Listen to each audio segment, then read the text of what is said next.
Hello there, my sleepy wasteland wanderers. Tonight, we journey through the desolate beauty of the Fallout universe, where the ruins of civilization hold stories waiting to be told. I'll be your guide through these radioactive landscapes, sharing tales of survival, hope, and the quiet moments that exist even in the harshest environments. So get comfortable, dim your lights, and let the sounds of the wasteland carry you away. The gentle glow of your Pip-Boy will guide our path as we explore these forgotten places together. Now close your eyes and let your mind drift as we step into the world of Fallout, where dreams await beyond the wasteland horizon.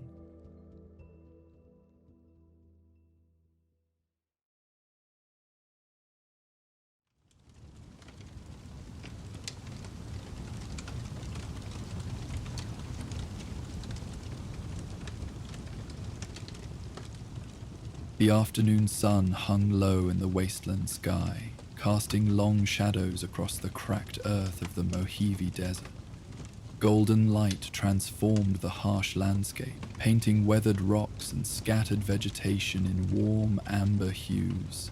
Dust particles danced in the slanting rays, creating ethereal columns of light that seemed to connect earth and sky in fleeting, luminous bridges. The day's oppressive heat had begun its gradual retreat, leaving behind the promise of a cool desert evening. Along a faded trail that might once have been a highway, a solitary figure moved with unhurried determination. Ezra Cole walked with the measured pace of someone accustomed to covering long distances, conserving energy rather than surrendering to impatience. His weathered duster, the color of the surrounding earth, billowed slightly in the occasional breeze, revealing glimpses of the simple armor beneath.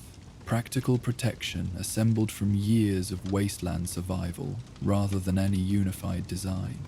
The brim of his hat cast his face in shadow, but couldn't hide the network of scars that told their own stories. Some from violence, others from the harsh touch of desert sun and wind. His beard, more grey than brown now, had grown wild during weeks of solitary travel. At his hip rested a holstered revolver, its wooden grip smooth from years of handling, the metal kept meticulously clean despite the omnipresent dust. Over his shoulder hung a lever-action rifle similarly well maintained. Tools of survival rather than aggression, in a world where distinction between the two had blurred long ago. Ezra paused atop a gentle rise in the terrain, taking a moment to survey the landscape ahead. The trail descended into a shallow valley where a small settlement had taken root among the remains of a pre-war town. From this distance, he could make out perhaps a dozen structures, some cobbled together from salvaged materials, others renovated from buildings that had withstood nuclear fire and centuries of neglect. A water tower rose above the other structures, its metal surface reflecting the evening light like a beacon. Haven, he murmured to himself, recalling the name from conversations with traders encountered during his journey. His voice carried the rasp of infrequent use, a man more accustomed to silence than speech. According to those traders, Haven was aptly named. A peaceful community that had established itself as a minor trading stop between larger settlements, neither wealthy enough to attract organized raiders, nor strategic enough to interest the region's major factions. It existed in the relative quiet that came with insignificance. Something about that appealed to Ezra. Insignificance had become his objective. To move through the world without leaving ripples, to escape notice, to leave behind the name and reputation that had once brought fear and respect in equal measure. The notorious outlaw known as Deadeye. Cole had been responsible for a dozen caravan heists and a half-score of bounty hunter deaths. Few knew that face belonged to Ezra Cole now, an aging wanderer seeking only quiet passage through an unquiet world. As Ezra began his descent toward the settlement, His experienced eyes noted details that troubled him. The thin plume of smoke rising from behind one of the larger buildings didn't match the controlled burn of cooking fires. Several structures showed damage that appeared recent, broken windows and splintered wood rather than the weathered decay of time. Most tellingly, no figures moved along what appeared to be the settlement's main street, despite the favorable evening hour, when desert communities typically conducted their business in the cooler air. "Something's wrong," he muttered, instinctively shifting his path to approach from a less obvious angle. Decades of survival had taught him to trust such instincts. He moved toward a cluster of boulders that would provide both cover and a vantage point to better assess the situation before committing to entering the settlement. From his concealed position, Ezra observed Haven with the patient attention of an experienced wasteland traveler. The signs of recent violence became more evident. A gate hanging awkwardly from broken hinges, scattered possessions suggesting hasty evacuation. A single Brahmin carcass left where it had fallen near what appeared to be a communal water pump. Movement caught his eye. A small group of figures emerging from what might have once been a general store. Their appearance told Ezra everything he needed to know. The mismatched armor, cobbled together from sporting equipment and metal scraps, the crude symbols painted across chess pieces, the swagger of those who took rather than built. Raiders, though a smaller band than typically plagued the Mojave, he counted 5 in total, looking more like scavengers than a proper raiding party. Jackals. Ezra whispered, recognizing the insignia painted on their makeshift armor.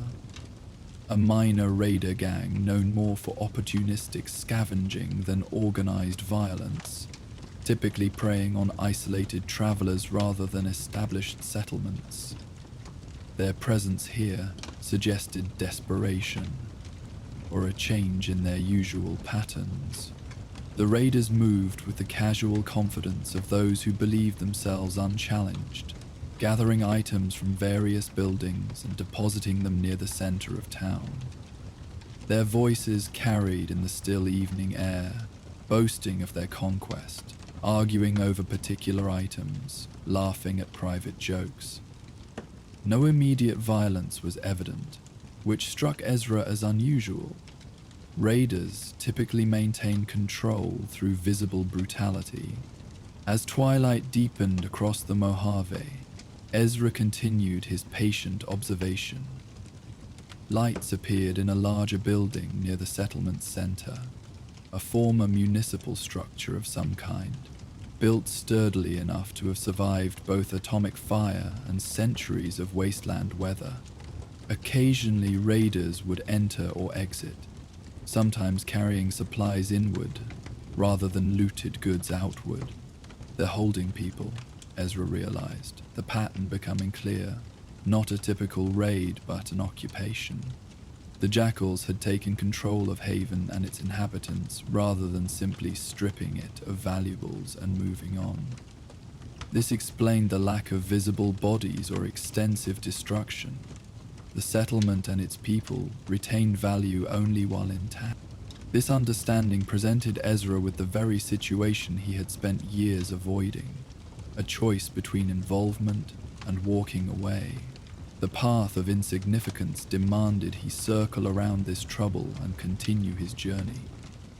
Nothing in Haven concerned him personally. These people were strangers, their troubles part of the harsh reality that defined wasteland existence.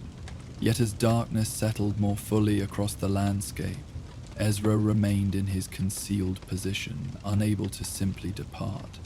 Something deeper than conscious thought kept him watching, evaluating, considering possibilities that he had no obligation to contemplate. Perhaps it was the memory of his own past, communities left broken in his wake during years spent as dead-eye coal, when human suffering had seemed a distant concern compared to his own survival and profit. Not your concern, he told himself. the words lacking conviction even as he spoke them. Not your fight.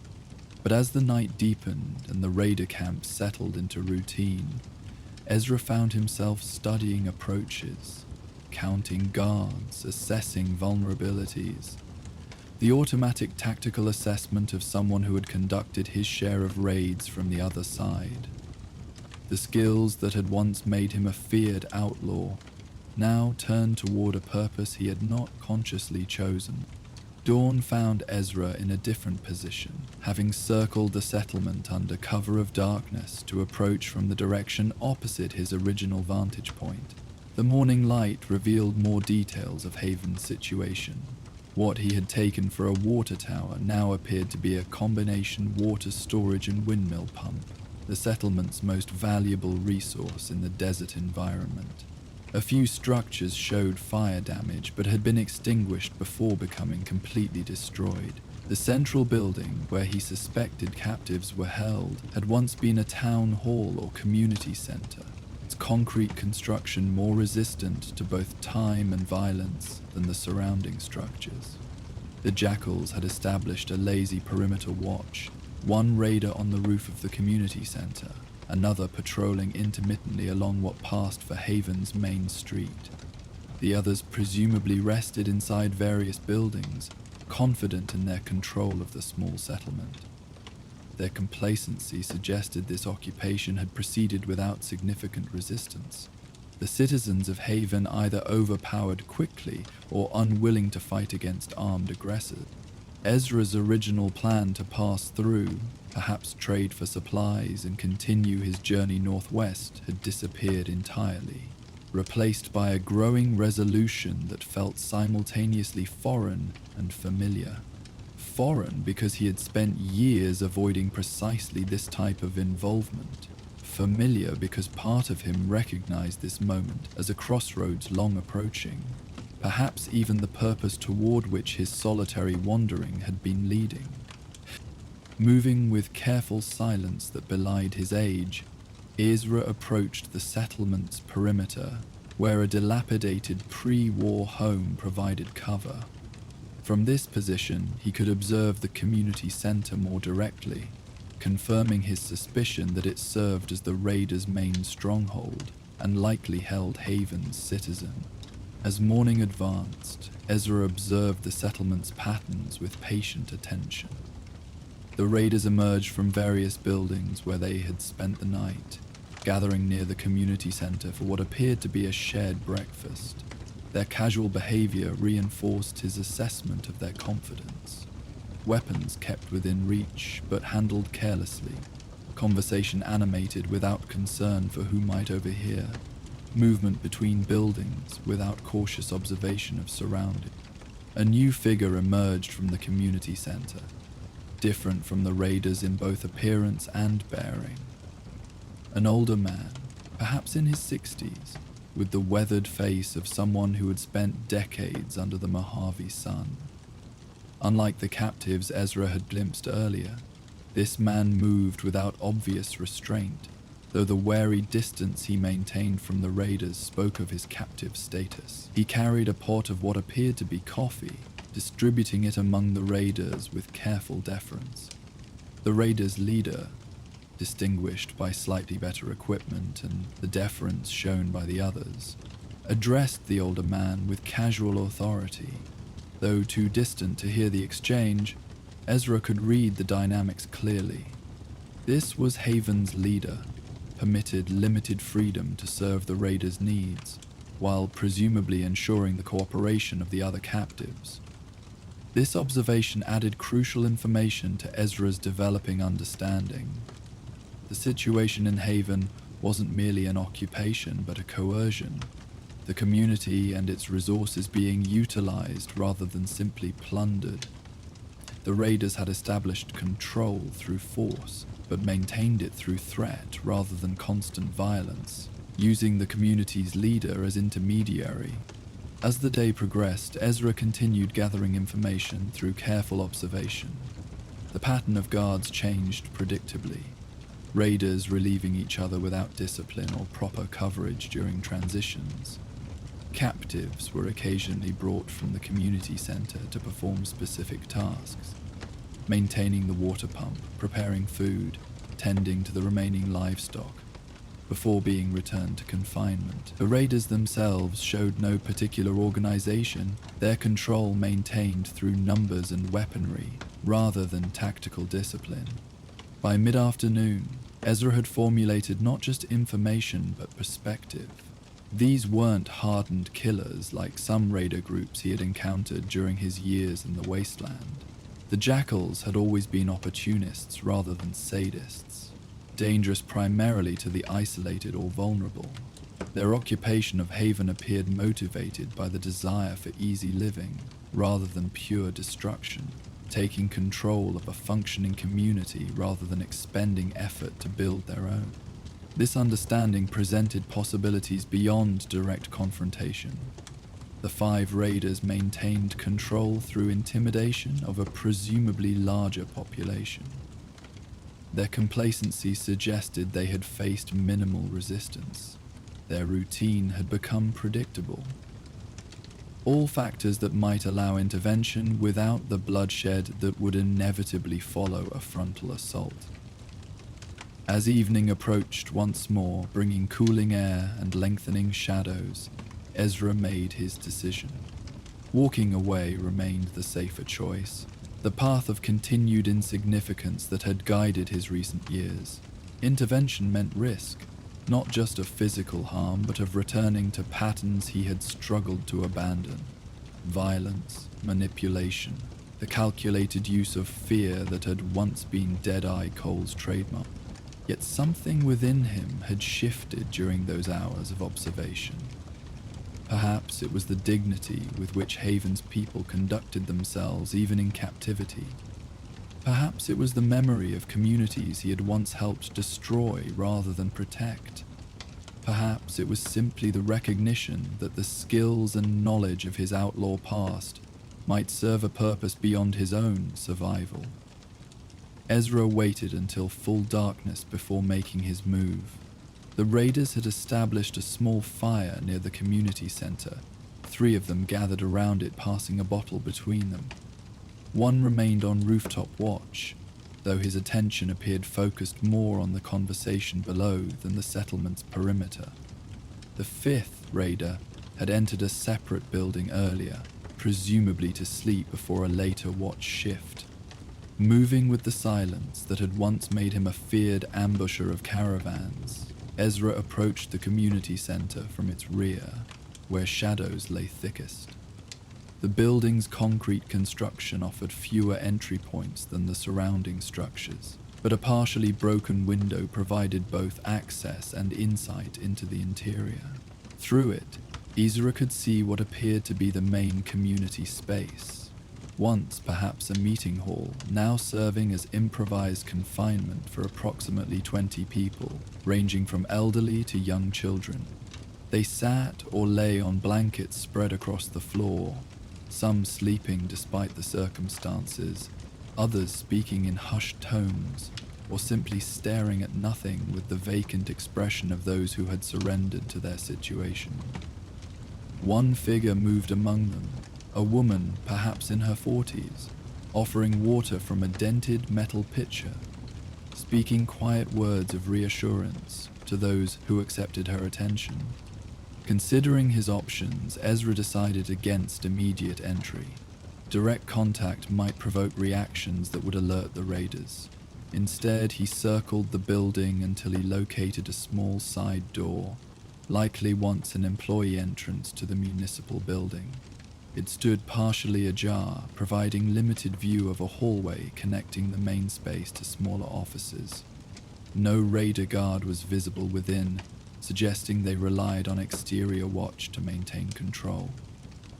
With practiced care, Ezra eased the door open just enough to slip inside. The interior smelled of dust, unwashed bodies, and the lingering smoke that had given him his first indication of Haven's troubles. He moved along the hallway with deliberate steps, testing each floorboard before committing his weight, listening for any sound that might indicate raider presence within the building. Finding none, he approached the entrance to the main room where Haven's people were held. From this vantage point, he could see the captives more clearly without being immediately visible to them. The woman he had observed through the window continued her quiet ministrations, her manner suggesting a natural caretaking role within the community. Near the room's main entrance sat the older man he had identified as Haven's leader, his posture reflecting both weariness and watchfulness. Ezra observed for several minutes, confirming no armed guards remained inside with the captives. This suggested confidence in their control, or perhaps reluctance to spend hours in the stuffy interior when the captives had shown no inclination toward resistance. Either way, it created opportunity. Drawing his revolver but keeping it pointed downward in non-threatening position, Ezra stepped into the doorway where the room's occupants could see him. The reaction was immediate but contained. Sharp intakes of breath, parents pulling children closer, some shifting as if to create distance between themselves and this armed stranger. The community leader rose to his feet with surprising steadiness, placing himself between Ezra and the others. Despite his age and circumstances, the man carried himself with dignity that commanded respect. His voice, when he spoke, was quiet but firm. If you're with them, you already have everything worth taking. If you're not, I suggest you leave while you can. The jackals may be undisciplined, but they're dangerous when challenged. Ezra holstered his weapon in slow, deliberate movement, recognizing that trust would be necessary for what he intended. Not with them, he replied, keeping his voice low. Passing through, saw your situation. The older man studied him with careful attention, assessing beyond the weathered appearance and cryptic words. Just passing through? Yet you're inside our prison. That suggests something more than casual observation. Could help, Ezra offered simply, unused to lengthy explanation. If you want it. A woman stepped forward, the same one he had observed tending to the others. Unlike most of the captives who regarded him with understandable wariness, her expression held cautious hope. Why would you risk yourself for strangers? She asked, her question carrying neither accusation nor naivety, but genuine inquiry. Ezra found himself without ready answer. The question penetrated decades of self-protective isolation, reaching toward truths he had avoided confronting. Why indeed would the man who had once been Dead-Eye Cole, who had spent years cultivating invisibility, risk exposing himself for people who meant nothing to him personally? Does it matter? He finally responded, discomfort with the question evident in his tone. It might, the older man said. I'm Gabriel Winters, what passes for mayor in Haven. This is Sarah Hayes, our doctor.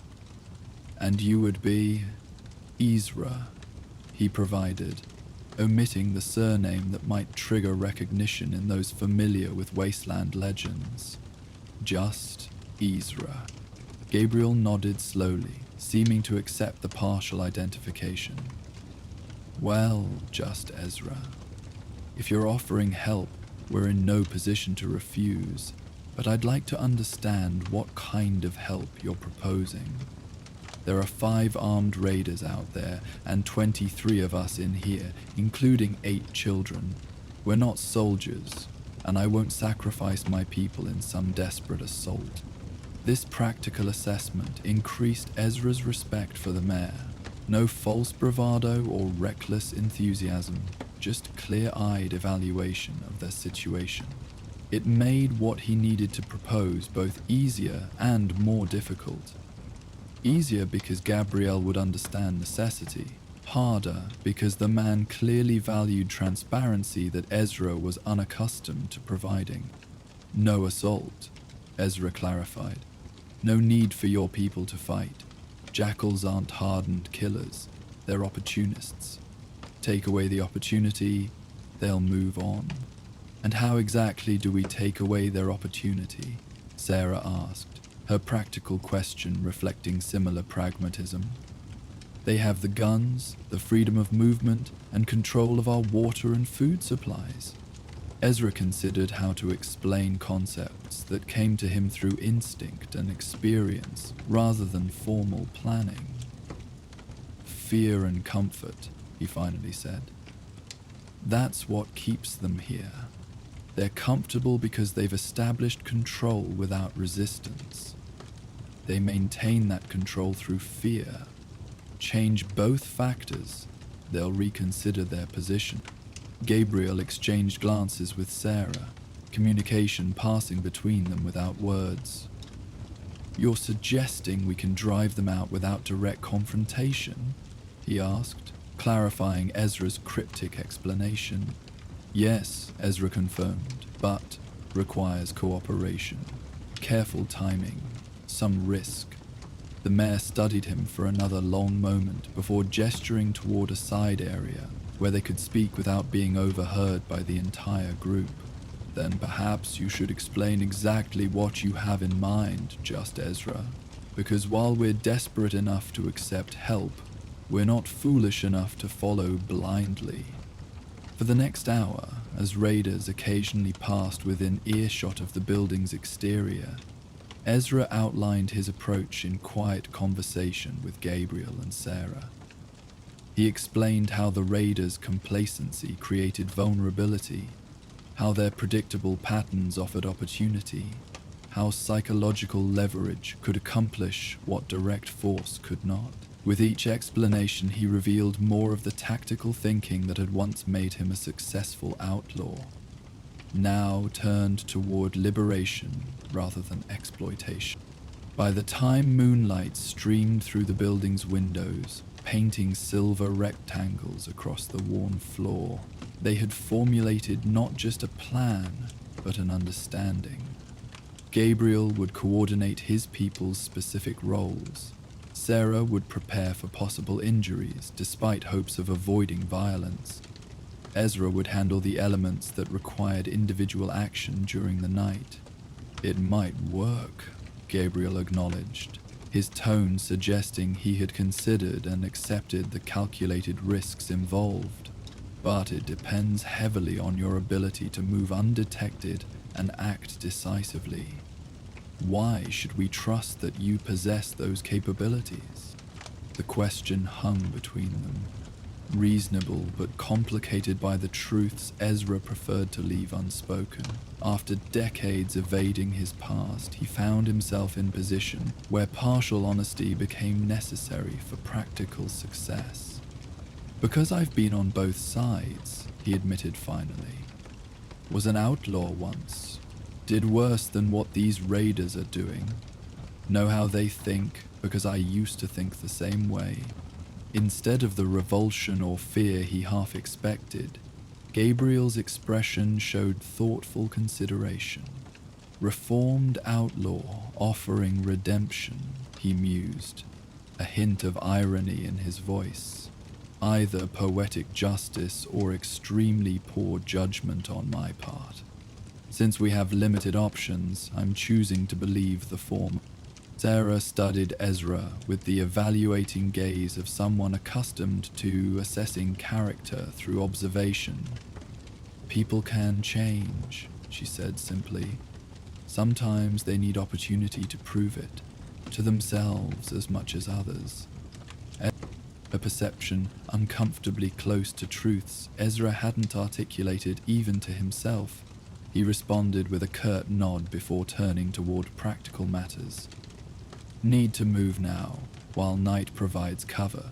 Have your people ready before dawn. With their agreement secured, Ezra slipped back into the Mojave night, the weight of responsibility settling across his shoulders like an unfamiliar burden. For years he had answered only to himself, his actions affecting no one whose welfare concerned him. Now, suddenly, the well-being of an entire community rested partially upon his capabilities and commitment. a position he had neither sought nor expected when he first observed Haven from that distant ridge. The night passed in careful, deliberate movements. Using skills honed through decades of wasteland survival, Ezra implemented the preparations they had discussed. The raiders' water supply, separate from the settlement's main storage, received subtle contamination that would cause significant digestive distress without permanent harm. Key weapons, left unattended, were rendered temporarily inoperable through minor modifications that would not be immediately apparent. The single motorcycle they used for longer excursions found its fuel line discreetly punctured. Small speakers, salvaged from Ezra's own supplies, were positioned at strategic points around the settlement's perimeter, connected to a remote activation device. Each action required patience, precision, and the stealth that had once served very different purposes. As he worked, Ezra found himself reflecting on Sarah's words about opportunity and change. He had walked away from his outlaw past physically years ago, but had carried its shadow within him. The belief that his history defined him permanently, that redemption remained beyond reach, that isolation represented his only viable future. Yet here he was, applying those same skills toward protection rather than predation. The irony did not escape him, nor did the strange sense of rightness that accompanied these actions, despite their inherent risk. Perhaps this was what he had been walking toward during those years of solitary wandering. Not escape from his past, but transformation of it into something that might balance the scales, however slightly. Dawn approached with the gradual lightening of the eastern sky, subtle shift from black to deep blue heralding the coming day.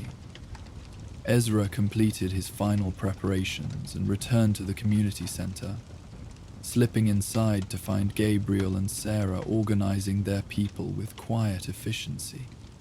Children had been gathered in a protective group, supervised by the eldest among them.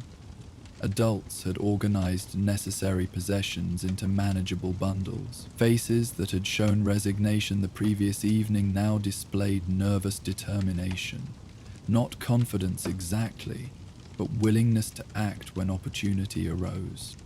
"Everything's ready," Gabrielle confirmed in hushed tones. "Once the sequence begins, we'll move exactly as discussed." Ezra nodded, scanning the assembled group with assessing gaze. These weren't warriors or hardened wasteland survivors like himself. They were ordinary people who had built something worth protecting in an unforgiving world.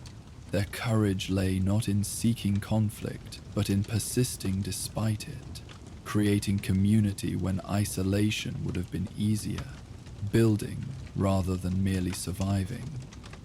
"Remember," he reminded Gabriel, "timing matters. Wait for the third distraction before moving your people. Head north along the dry creek bed. It provides cover most of the way to the ridge. I'll ensure the raiders remain occupied until you've cleared the settlement perimeter." With this final confirmation, Ezra returned to his observation position near the settlement's edge. The raiders were beginning to stir with the coming dawn, emerging from their appropriated shelters with the casual confidence of those who believed themselves in complete control. As expected, they gathered near their communal fire for morning coffee, a routine Ezra had observed the previous day and incorporated into his planning. The first phase began approximately 1 hour after sunrise, when the contaminated water had been fully consumed with their morning meal. The effects manifested gradually but unmistakably. Raiders abandoning conversations mid-sentence to seek privacy, returning with expressions of discomfort and confusion. Their mysterious ailment created the first disruption to their established control, forcing them to focus on personal discomfort rather than maintaining vigilant watch over their captives. Ezra activated the second phase when the raiders had begun recovering somewhat from their initial distress. The small speakers positioned around the settlement's perimeter came to life simultaneously, emitting sounds that mimicked the distinctive communication patterns of supermutants at moderate volume.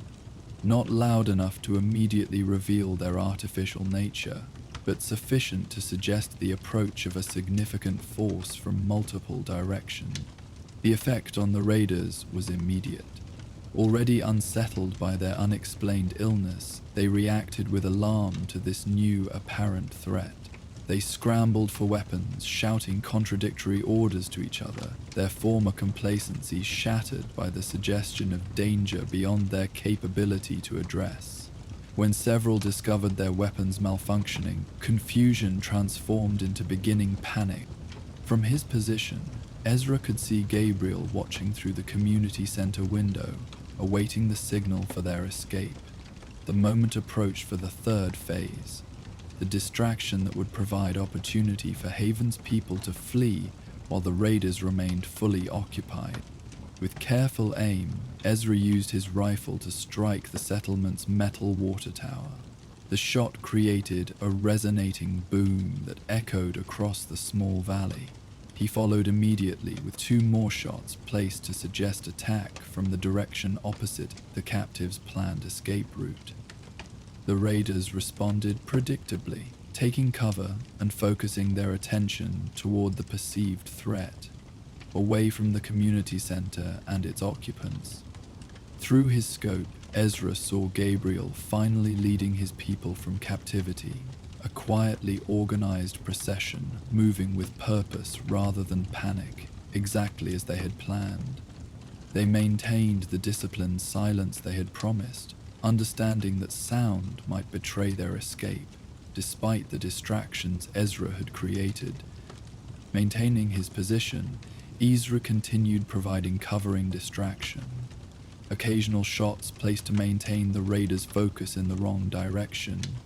Timed activation of the remaining sound devices to suggest movement around the settlement rather than away from it. The precious minutes required for Haven's people to reach the protective cover of the dry creek bed passed with excruciating slowness, each moment carrying the possibility of discovery if any raider thought to check on their captives.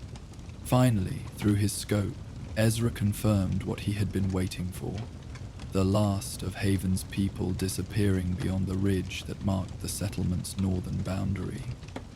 They had escaped without detection, the confusion among the raiders providing exactly the opportunity they had needed. This phase completed, Ezra prepared for his final role, ensuring the raiders did not immediately pursue once they discovered their captives missing. He circled toward the center of Haven, using the buildings for cover until he reached position near the community center. As expected, one raider eventually remembered their captives amid the confusion, approaching the building to check on their status. The man's alarmed shout upon discovering the empty room alerted his companions, bringing the group together in angry disbelief.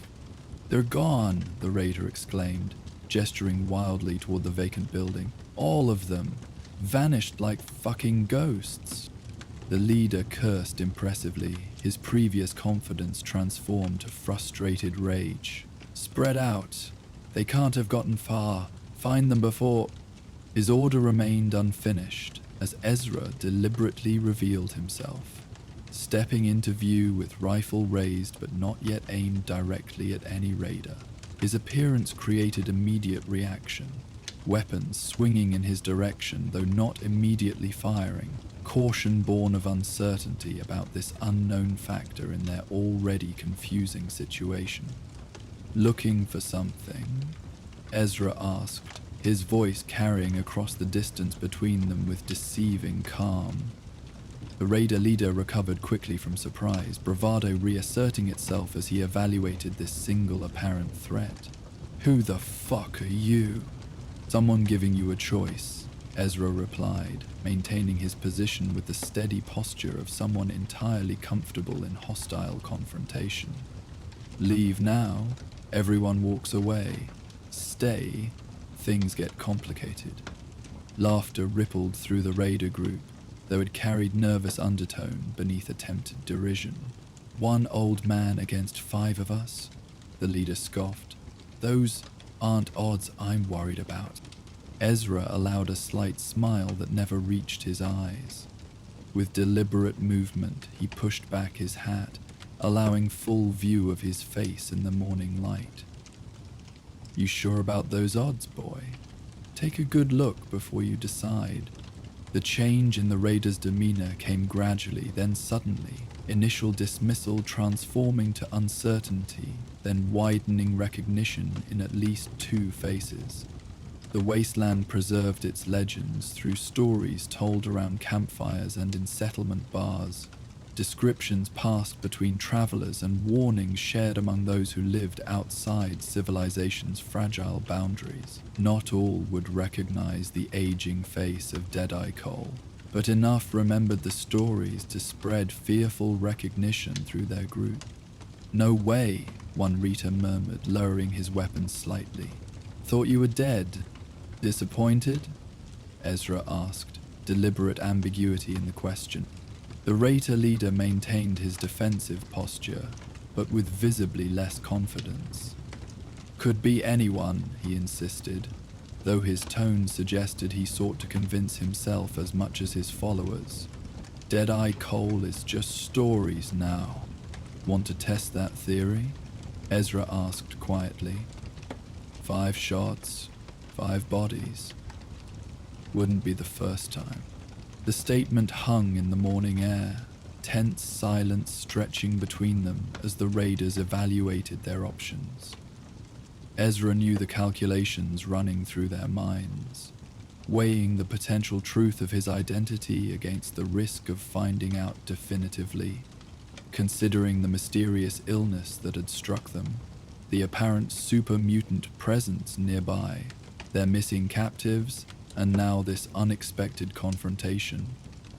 This shithole settlement ain't worth dying for, the Raider leader finally declared, attempting to preserve authority while choosing retreat. We've stripped it of anything valuable anyway. Ezra nodded slightly, accepting this face-saving explanation while maintaining his vigilant posture. Wise decision. I suggest heading south, now. Don't look back. The raiders backed away gradually, gathering minimal supplies before mounting their functional motorcycles.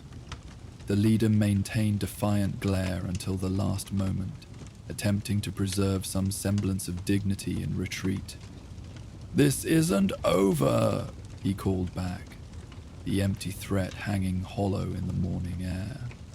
"For your sake, it should be," Ezra responded simply, watching as they finally departed, dust rising behind their vehicles as they accelerated away from Haven, and the reputation they feared might be true. Only when they had disappeared beyond the southern ridge did Ezra finally lower his rifle, releasing a long breath that carried tension he hadn't allowed himself to acknowledge. The confrontation had balanced on knife's edge, his reputation providing just enough uncertainty to avoid violence, the raiders' fundamentally opportunistic nature leading them to choose safer options when resistance appeared potentially fatal. Alone now in the silent settlement, Ezra took a moment to absorb the quietness that had replaced threat and fear. Haven stood damaged but intact, buildings that could be repaired, water systems that continued functioning, land that could again support the community that had established itself here. The physical infrastructure remained viable. What mattered now was whether its people would return to reclaim it. Setting aside speculation, Ezra began walking toward the northern ridge where Haven's people had sought temporary safety. His part in this situation had reached its natural conclusion. He had helped create opportunity for their escape and ensured the raiders' departure. What happened next, whether they returned to rebuild or sought safer territory elsewhere, remained their choice rather than his responsibility. As he crested the ridge approximately an hour later, Ezra found the community gathered in the protected depression beyond, adults conducting quick inventory of salvaged possessions, children being reassured by parents and neighbors, the organized cooperation that had facilitated their escape continuing in temporary sanctuary. Gabriel noticed his approach first, the mare moving to meet him with expression balanced between caution and hope. "They're gone," Ezra reported without preamble.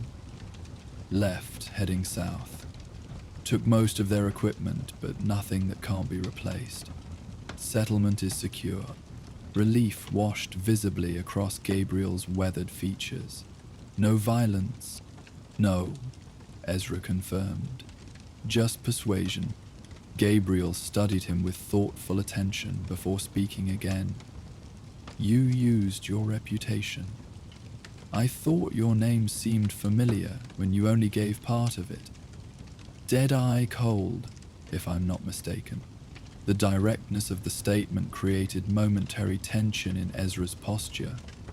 Decades of protective secrecy, automatically resisting such open acknowledgement. Yet he found himself nodding slightly, neither confirming nor denying, but accepting the recognition with unexpected lack of evasion.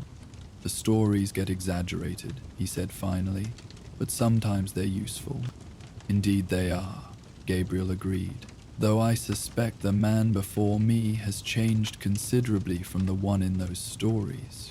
The observation, offered without judgment, touched something within Ezra that he had long kept carefully protected.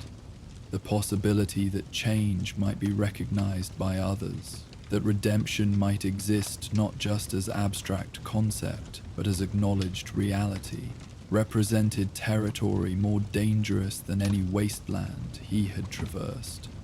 Before he could formulate response, Sarah approached, with water canteen extended in simple offering. "Thank you," she said, the words encompassing more than the immediate situation. "Not just for driving them away, but for giving us choice rather than imposing solution. You could have simply told us to abandon Haven permanently. Instead, you created opportunity for us to decide our own future." Ezra accepted the water, buying time with long swallow before responding. "You're home," he said simply. "Your decision." Gabriel smiled slightly at this characteristic brevity. "And we've made it. We're returning to Haven immediately to begin repairs. What happened demonstrated our vulnerability, but also our resilience. We'll improve our defenses, establish better warning systems, perhaps arrange mutual protection agreements with nearby settlements. But we won't abandon what we've built." This decision didn't surprise Ezra. He had observed enough of Haven's people to recognize their commitment to the community they had established. Not naive idealism, but practical determination to build something worth preserving in a world that favored destruction. Their choice to return and rebuild reflected courage more profound than any battlefield bravery. The simple, difficult courage of beginning again, despite knowing loss remains possible. "Good," he said, returning the canteen to Sarah. "Place is worth keeping." With awkward finality, Ezra adjusted his pack straps and glanced toward the northwest, the direction he had been traveling before Haven's situation diverted his journey. The moment had arrived to continue that interrupted path, to return to the solitary wandering that had defined his recent years. Yet something unexpected had shifted within him during these brief days. Connection established where he had sought only isolation. Purpose found where he had claimed to seek merely passage. Gabriel recognized his preparatory movement for what it was. "You're welcome to stay," the mayor offered. "Haven could use someone with your capabilities. We're not wealthy, but we share what we have, and we look after our own." The invitation carried sincerity that Ezra didn't doubt, making his instinctive refusal more difficult than anticipated. "Appreciate the offer," he responded, genuine though minimal, "but should move on." "Of course," Gabriel acknowledged, respecting the choice without pressing further. But remember that Haven's doors remain open should your travels bring you this way again. You've earned place here if you ever want it. This simple acceptance of both his help and his decision to leave affected Ezra more deeply than he would have expected. For so long he had defined himself by what he was running from, rather than what he might be moving toward. Gabriel's words suggested alternative perspective, that redemption might not require complete separation from past identity, but rather its transformation. That the skills and knowledge acquired through questionable means might serve different purpose when directed by different intent. May take you up on that, Ezra found himself saying, the words emerging before conscious decision to offer them. Someday. With final nods to both Gabriel and Sarah, he turned northwest once more, resuming the journey interrupted by Haven's troubles. The morning sun climbed higher as he walked, casting his shadow ahead of him rather than behind, a symbolism not lost on a man who had spent decades living in the shadow of his own reputation. For the first time in longer than he could remember, Ezra felt the subtle lightening of that burden. Not its disappearance, but its transformation into something that might eventually be carried with purpose, rather than merely endured. Behind him, Haven's people gathered their belongings and began moving toward their settlement with determined purpose, their community intact despite damage to its physical structures. Ahead lay the open Mojave, its harsh beauty and unknown challenges stretching toward distant horizons. Ezra walked steadily forward, each step carrying him not away from his past, but toward integration of it. The outlaw and the wanderer, the predator and the protector, converging gradually toward wholeness he had long considered impossible. As distance gradually increased between himself and Haven, one of Gabriel's observations returned to Ezra's thoughts. The recognition that he had changed from the man in the stories. Perhaps that progression hadn't ended with mere abandonment of his outlaw ways. Perhaps it continued with each choice, each opportunity accepted or rejected, each small redemption accumulated across years of quiet wandering. Perhaps, Ezra reflected as he crested another ridge and continued northwest beneath the endless Mojave sky, there remained stories yet to be written. Miles away, as Ezra Cole continued his solitary journey across the Mojave wasteland, a different outlaw faced their own crossroads.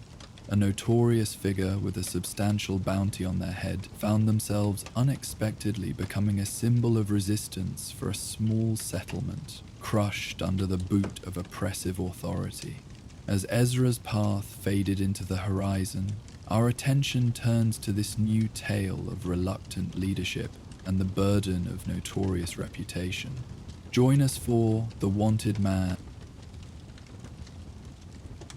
The pale morning light filtered through the haze that perpetually shrouded the Mojave, casting the wasteland in ethereal hues of amber and gold. Dust motes danced in slanting rays, transforming the harsh landscape into something almost beautiful during these fleeting moments when day replaced night.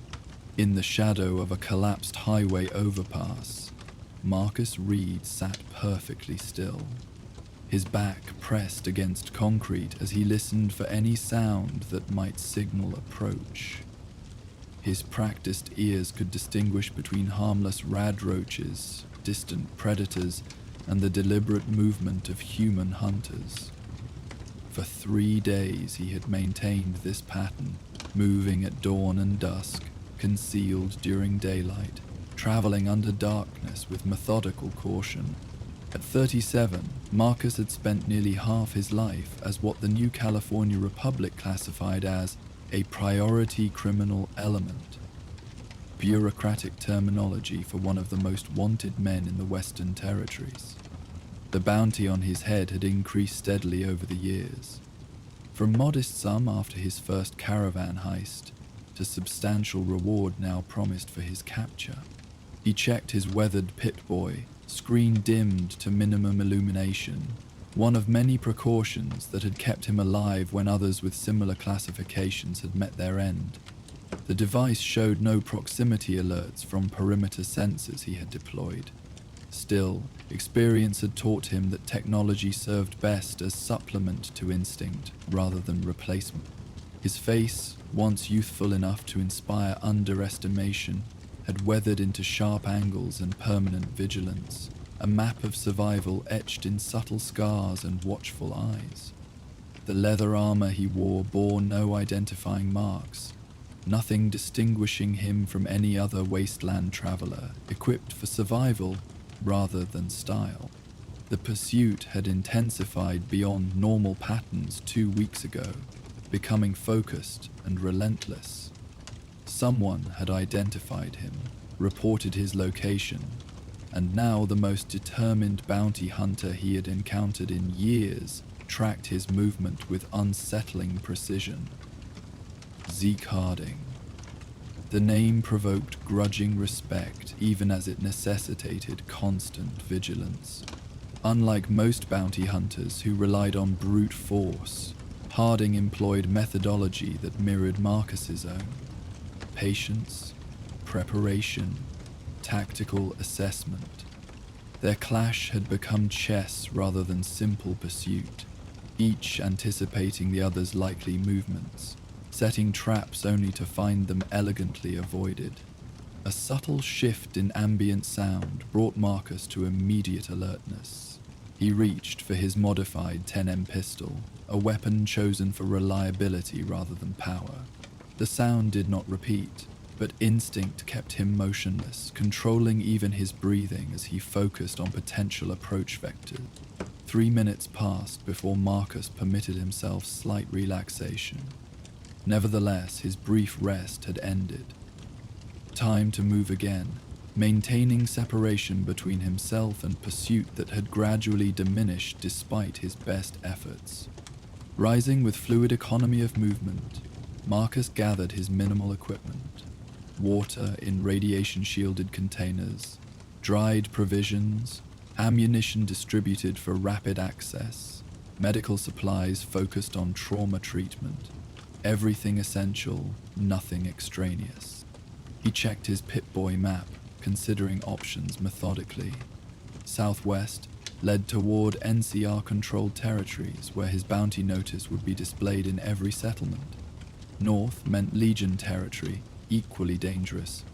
East offered the best balance between established routes with known resources and minimal factional presence. Decision made, Marcus retrieved his perimeter sensors and erased evidence of his temporary shelter. Dawn had progressed, eastern sky brightening from pale gold to clear blue that promised another day of merciless heat. He would need new shelter before full daylight exposed him. The terrain north of the gas station offered less natural cover, gentle slope leading towards scattered rock formations rather than the convenient creek beds that had facilitated his previous movement. Marcus compensated with increased caution, his progress slower but maintaining the essential discipline that prioritized concealment over speed. Each step placed deliberately, each new position assessed before commitment, constant awareness of exposure angles and potential observation point. By mid-afternoon, the merciless Mojave sun had transformed the landscape into shimmering heat mirages and painful brightness that challenged effective vision. Marcus had reached position among the rock formations he had identified earlier, their natural configuration creating shadows deep enough to provide both cooling shelter and visual concealment. From this vantage, he could observe his back trail while plotting next movement phase. The wait extended longer than anticipated, suggesting his pursuer had either lost track during his perpendicular movement or chosen to establish observation position rather than continuing direct approach. Either possibility required adjustment to his planning, the first offering temporary advantage to extend distance, if true, the second demanding even greater caution to avoid surveillance detection. As afternoon progressed toward evening, Marcus permitted himself minimal water ration from his carefully managed supply. The liquid tasted faintly metallic despite purification, a common characteristic of water salvaged from the marginally radioactive sources that dotted the Mojave. His provisions similarly reflected wasteland realities. Dried meat of indeterminate origin, carbohydrate paste developed by NCR agricultural scientists, the occasional luxury of preserved pre-war food recovered from sealed environments.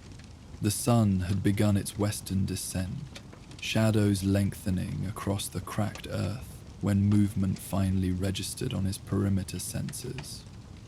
Unlike the directional approach detected earlier, this alert indicated multiple contact points surrounding his position in coordinated pattern. The realization struck with cold clarity.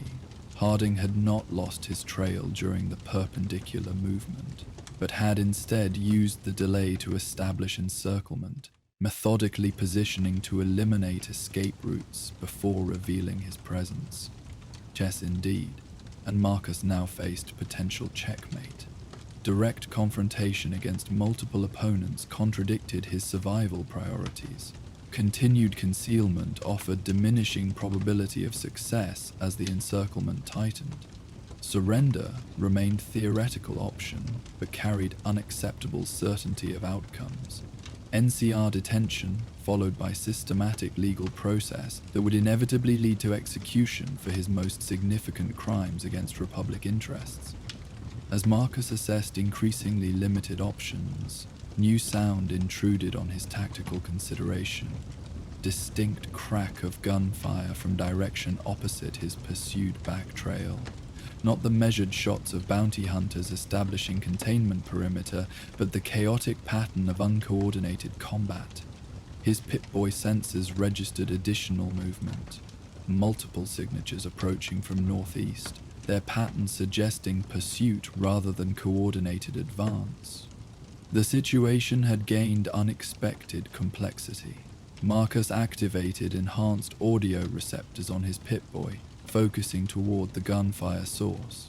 Fragments of shouted communication reached him, voices with distinctive accent patterns associated with settlements east of NCR territory, references to slaver scum and Briggs people, context suggesting conflict between local settlers and what might be remnant Legion-affiliated slavers operating despite the faction's overall decline.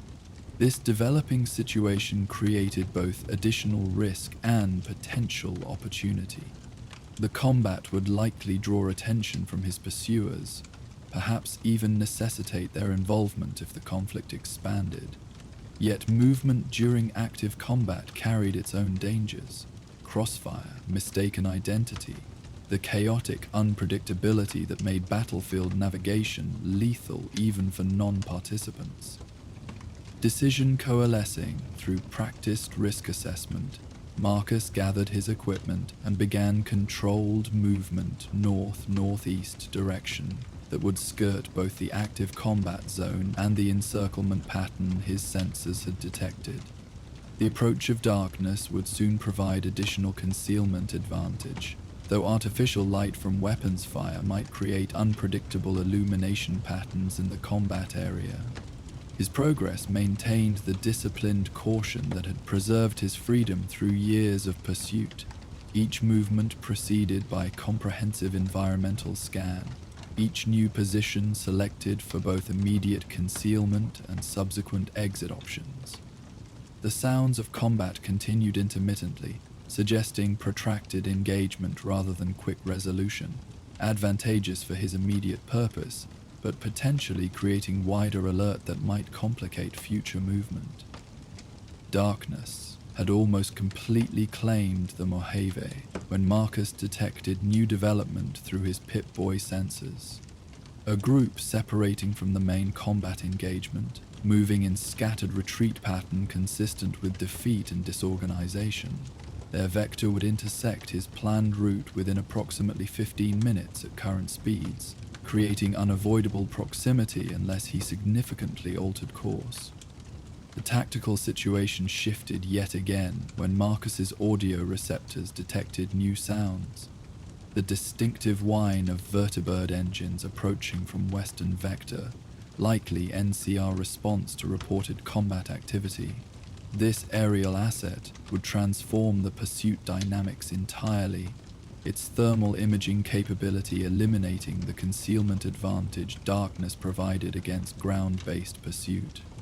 Reassessing rapidly changing circumstances, Marcus identified approaching settlement signature on his Pip-Boy map. Small community designated Goodsprings Junction, located approximately 3 kilometers northeast of his current position. The settlement's proximity to active combat zones suggested its possible involvement in the conflict, perhaps even as its catalyst or target. While settlements generally represented hazard for someone with his bounty classification, the developing chaos offered potential temporary security. Through the same confusion that created additional danger, adjusting course toward Goodsprings Junction, Marcus increased pace while maintaining necessary movement discipline. The darkness had now fully claimed the Mojave, transforming the visual landscape into shadowed mystery while emphasizing sounds that daylight overwhelmed.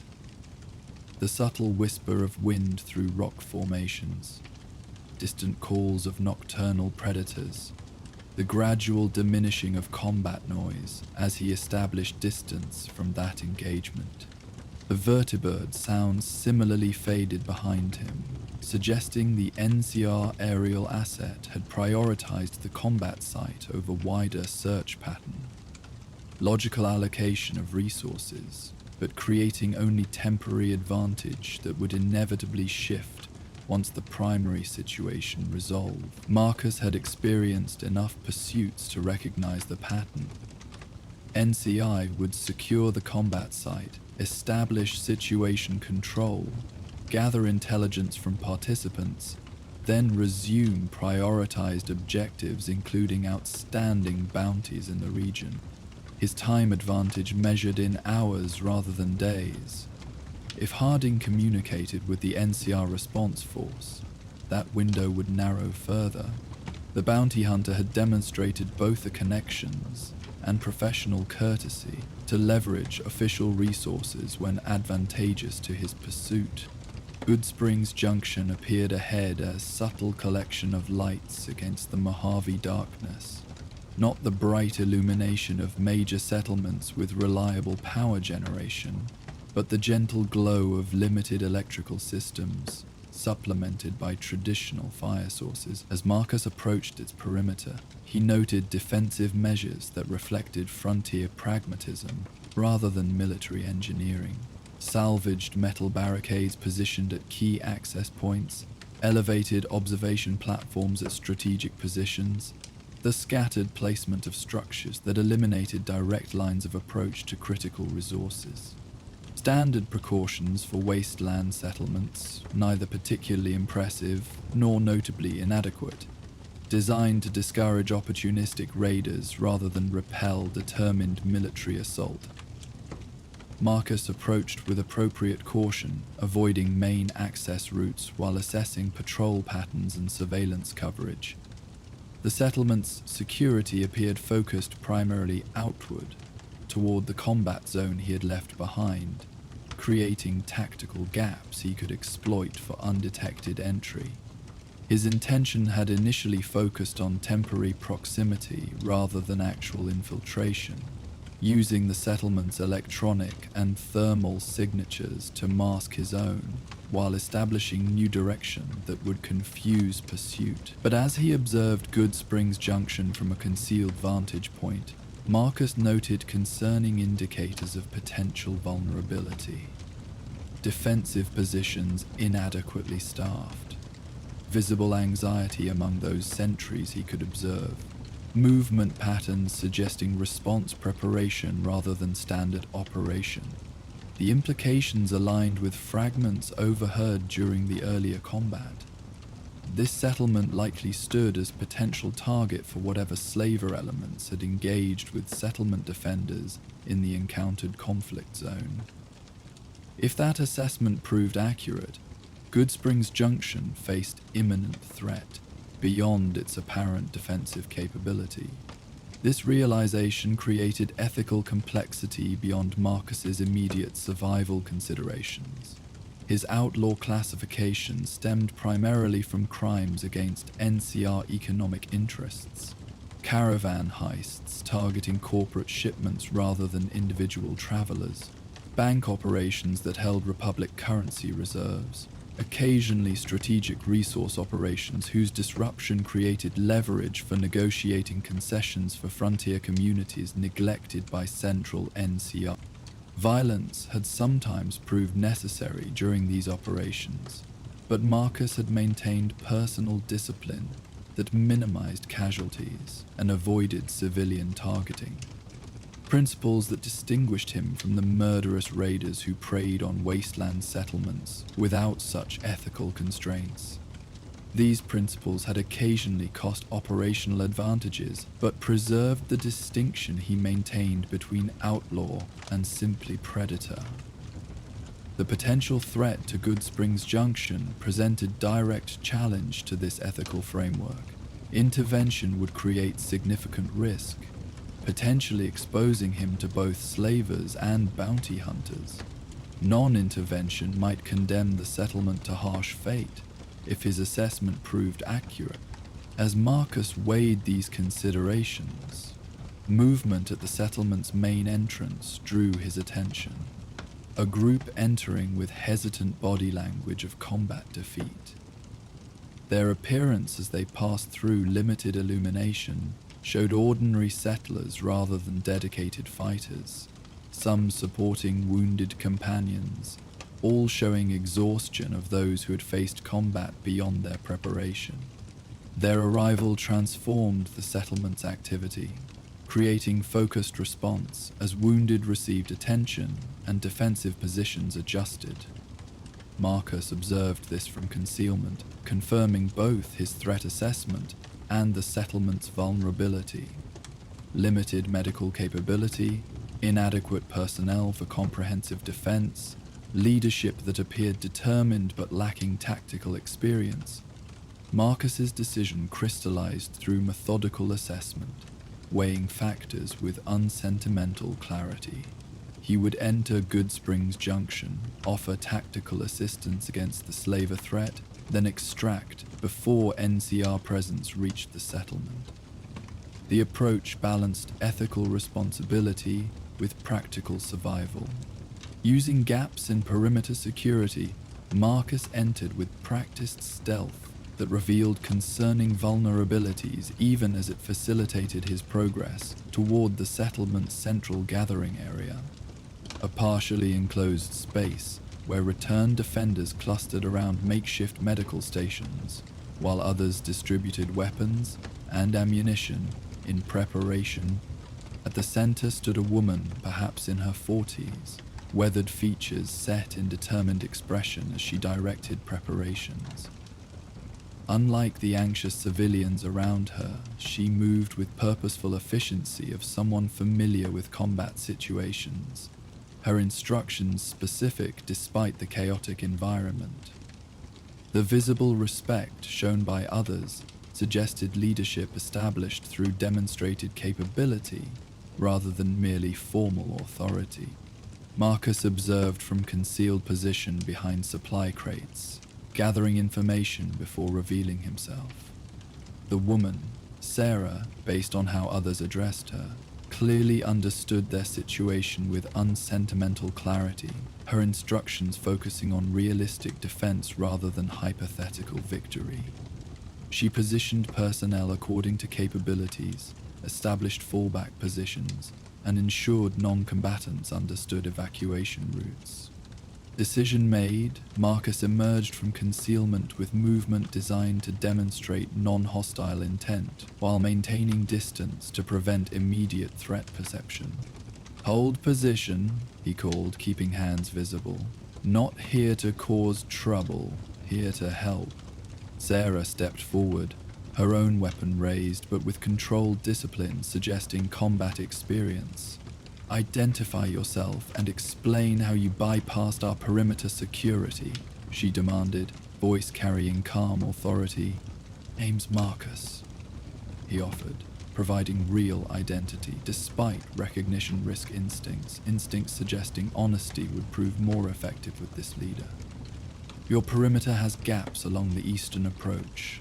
Among other vulnerabilities, slavers are preparing to hit this settlement, likely within hours, based on what I observed. Your current defensive setup won't hold against their numbers." "Name's Marcus," he offered, providing real identity despite potential recognition risk. Instinct suggesting honesty would prove more effective than convenient fabrication with this particular leader. "Your perimeter has gaps along the eastern approach. Among other vulnerabilities, slavers are preparing to hit this settlement, likely within hours based on what I observed.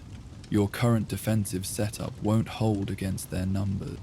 Sarah's expression remained skeptical, though Marcus noted subtle shift in her stance, suggesting professional assessment rather than dismissal. "And you know this how?" she questioned, practical inquiry rather than challenge. "Intercepted part of their engagement," Marcus explained, maintaining direct eye contact. "Heard enough to understand Goodsprings Junction is their target. Observed your defensive preparations. You're undermanned and inadequately positioned for the approach vectors they'll use." The continued skepticism in Sarah's expression reflected appropriate caution, natural wariness of someone responsible for community survival. "And you decided to help from the goodness of your heart?" she asked, question carrying genuine inquiry beneath surface sarcasm. Marcus considered carefully, recognizing the importance of credibility without unnecessary revelation. "Let's say I have personal reasons to dislike slavers, and practical reasons to ensure your settlement survives long enough for me to move on safely." This partial truth registered more effectively than either complete honesty or fabrication might have. Sarah studied him before lowering her weapon slightly, not completely relaxed, but transitioning from immediate threat response to cautious evaluation. "You have military background," she stated rather than asked, observation reflecting professional recognition. "Encia deserter?" "Something like that," Marcus acknowledged, the convenient assumption serving his immediate purpose. "Enough experience to recognize your defensive vulnerabilities and help address them before those slavers arrive." Sarah glanced toward defenders receiving medical attention, her expression reflecting practical calculation of limited options against imminent threat. "We lost 6 good people in the first engagement," she said finally. "Another 8 wounded too badly to fight. We're down to 17 combat-capable defenders against at least 30 slavers with superior weaponry and military training." The assessment matched Marcus's observations, confirming both vulnerability and the leader's realistic understanding. "Your defensive perimeter is too extended for your available personnel," he noted, "and your fallback positions don't account for their likely flanking maneuvers based on earlier tactics." This specific tactical observation appeared to overcome Sarah's remaining hesitation. She gestured toward a rough map of the settlement spread across an improvised planning table, inviting closer approach with wary acceptance. "Show me," she directed simply. For the next hour, as darkness claimed the Mojave and settlement lights cast long shadows, Marcus worked with Sarah and her most experienced defenders, reconstructing their defensive strategy.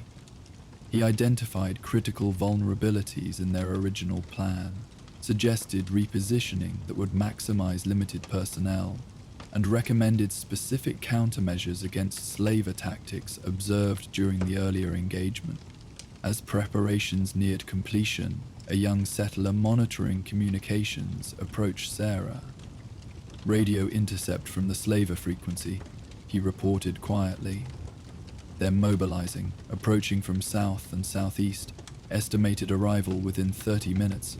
Sarah absorbed this information with calm focus, turning toward assembled defenders awaiting instructions. You all know the revised plan, she addressed them, voice carrying confident authority despite objectively dire circumstances. We're outnumbered, but better positioned, fighting for our homes while they're fighting for profit. Take your assigned positions, maintain communication discipline, remember fallback routes if necessary. The defenders dispersed with minimal discussion, movements reflecting focused purpose. Sarah turned toward Marcus with evaluating gaze, the question obvious without requiring expression. Whether he intended to participate directly, beyond tactical contribution. I'll take position at the southeast approach, he stated before she could formulate inquiry. Best vantage for both observation and covering fire against their likely primary assault vector. Sarah nodded, acknowledgement, professional appreciation rather than excessive gratitude. Why are you really helping us? She asked directly, curiosity beneath practical focus.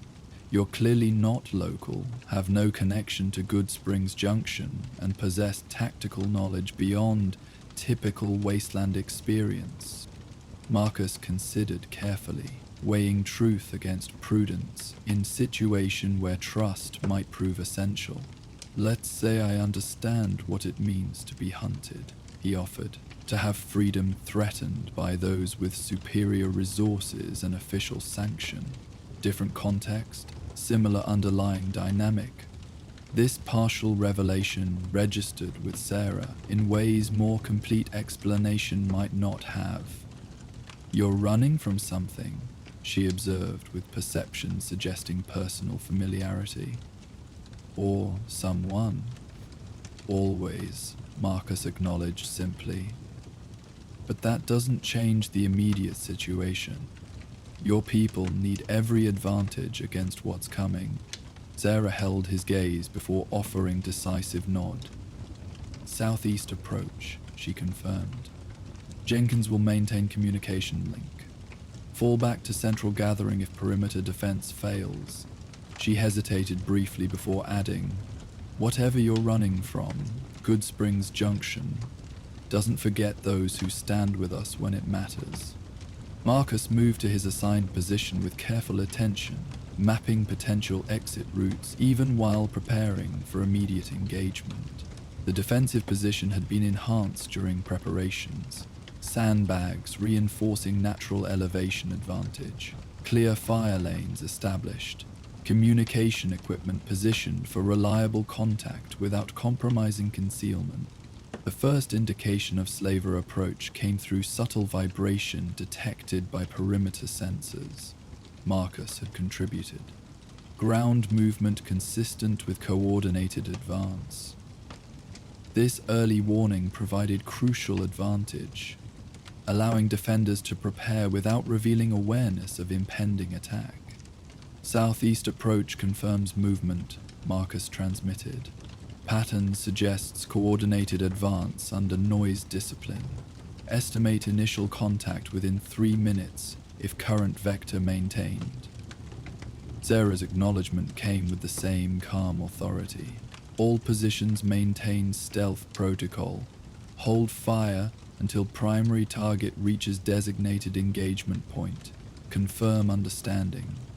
The defensive positions responded with disciplined acknowledgements, reflecting improved coordination Marcus had helped establish. The settlement's defenders might lack military training, but they demonstrated focused determination of those protecting home, rather than abstract interests. Motivation that often proved decisive between mismatched forces. The slaver force emerged from darkness with coordinated movement, tactical approach rather than chaotic raid, formation suggesting leadership with actual military background. Their numbers matched earlier estimates, approximately 30 combatants with superior weaponry, advancing under communication discipline indicating preparation and planning. Marcus observed through his rifle scope. identifying leadership figures by positioning and deference shown by surrounding units. The slavers represented genuine military threat, former Legion elements perhaps, or mercenaries with formal training, approaching with techniques designed to overwhelm settlement defenses through coordination rather than merely superior numbers. As they reached the designated engagement point, distance selected to maximize defender advantage while minimizing attacker options, Sarah's voice came through communication with calm authority. "Initiate defense," she ordered simply. The settlement's positions responded with coordinated fire, reflecting tactical revisions, concentrated effect rather than dispersed individual action, targeting patterns disrupting slaver formation, overlapping fields creating no safe approach toward the settlement's core. The initial exchange created momentary advantage, the slavers visibly surprised by both coordination and positioning that differed from typical settlement defense. Their formation faltered before leadership re-established control, directing responding fire toward observed defender positions, while adjusting approach for unexpected resistance. Marcus maintained disciplined fire, targeting leadership figures and communication equipment rather than rank and file. His shots reflected precision that had once made him effective against NCR installations. Controlled breathing, proper lead calculation, patient selection rather than volume-focused suppression. Each successful impact disrupted the slaver command structure, creating cascading inefficiency, transforming their military precision toward increasingly desperate individual action. The engagement continued through managed defensive repositioning, Sarah directing limited personnel with tactical awareness maximizing effectiveness against superior numbers. The slaver advance slowed, then stalled as casualties mounted and communication breakdown prevented effective response. What began as coordinated military operation devolved into disorganized exchanges, advantage shifting toward defenders despite numerical disadvantage.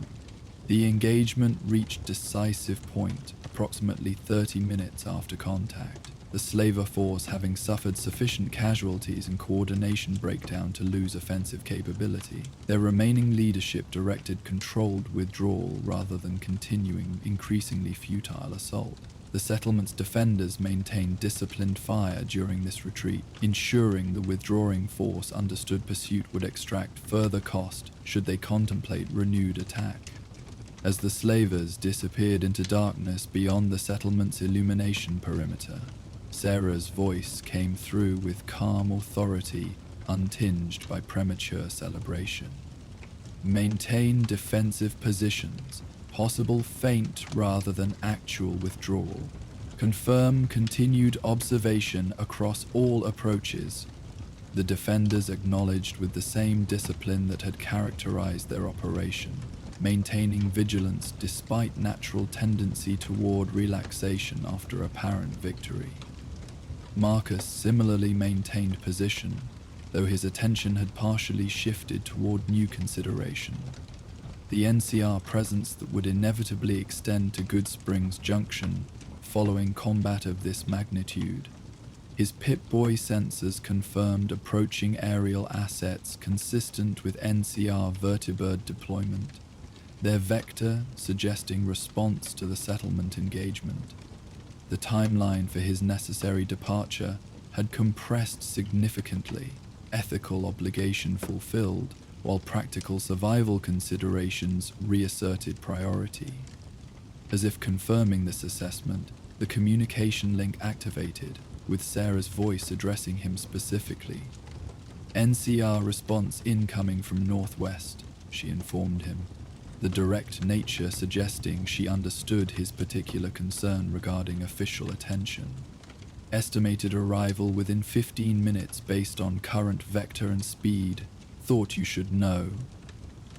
The message carried clear subtext, acknowledgement of his contribution, coupled with recognition of his likely desire to avoid NCR contact.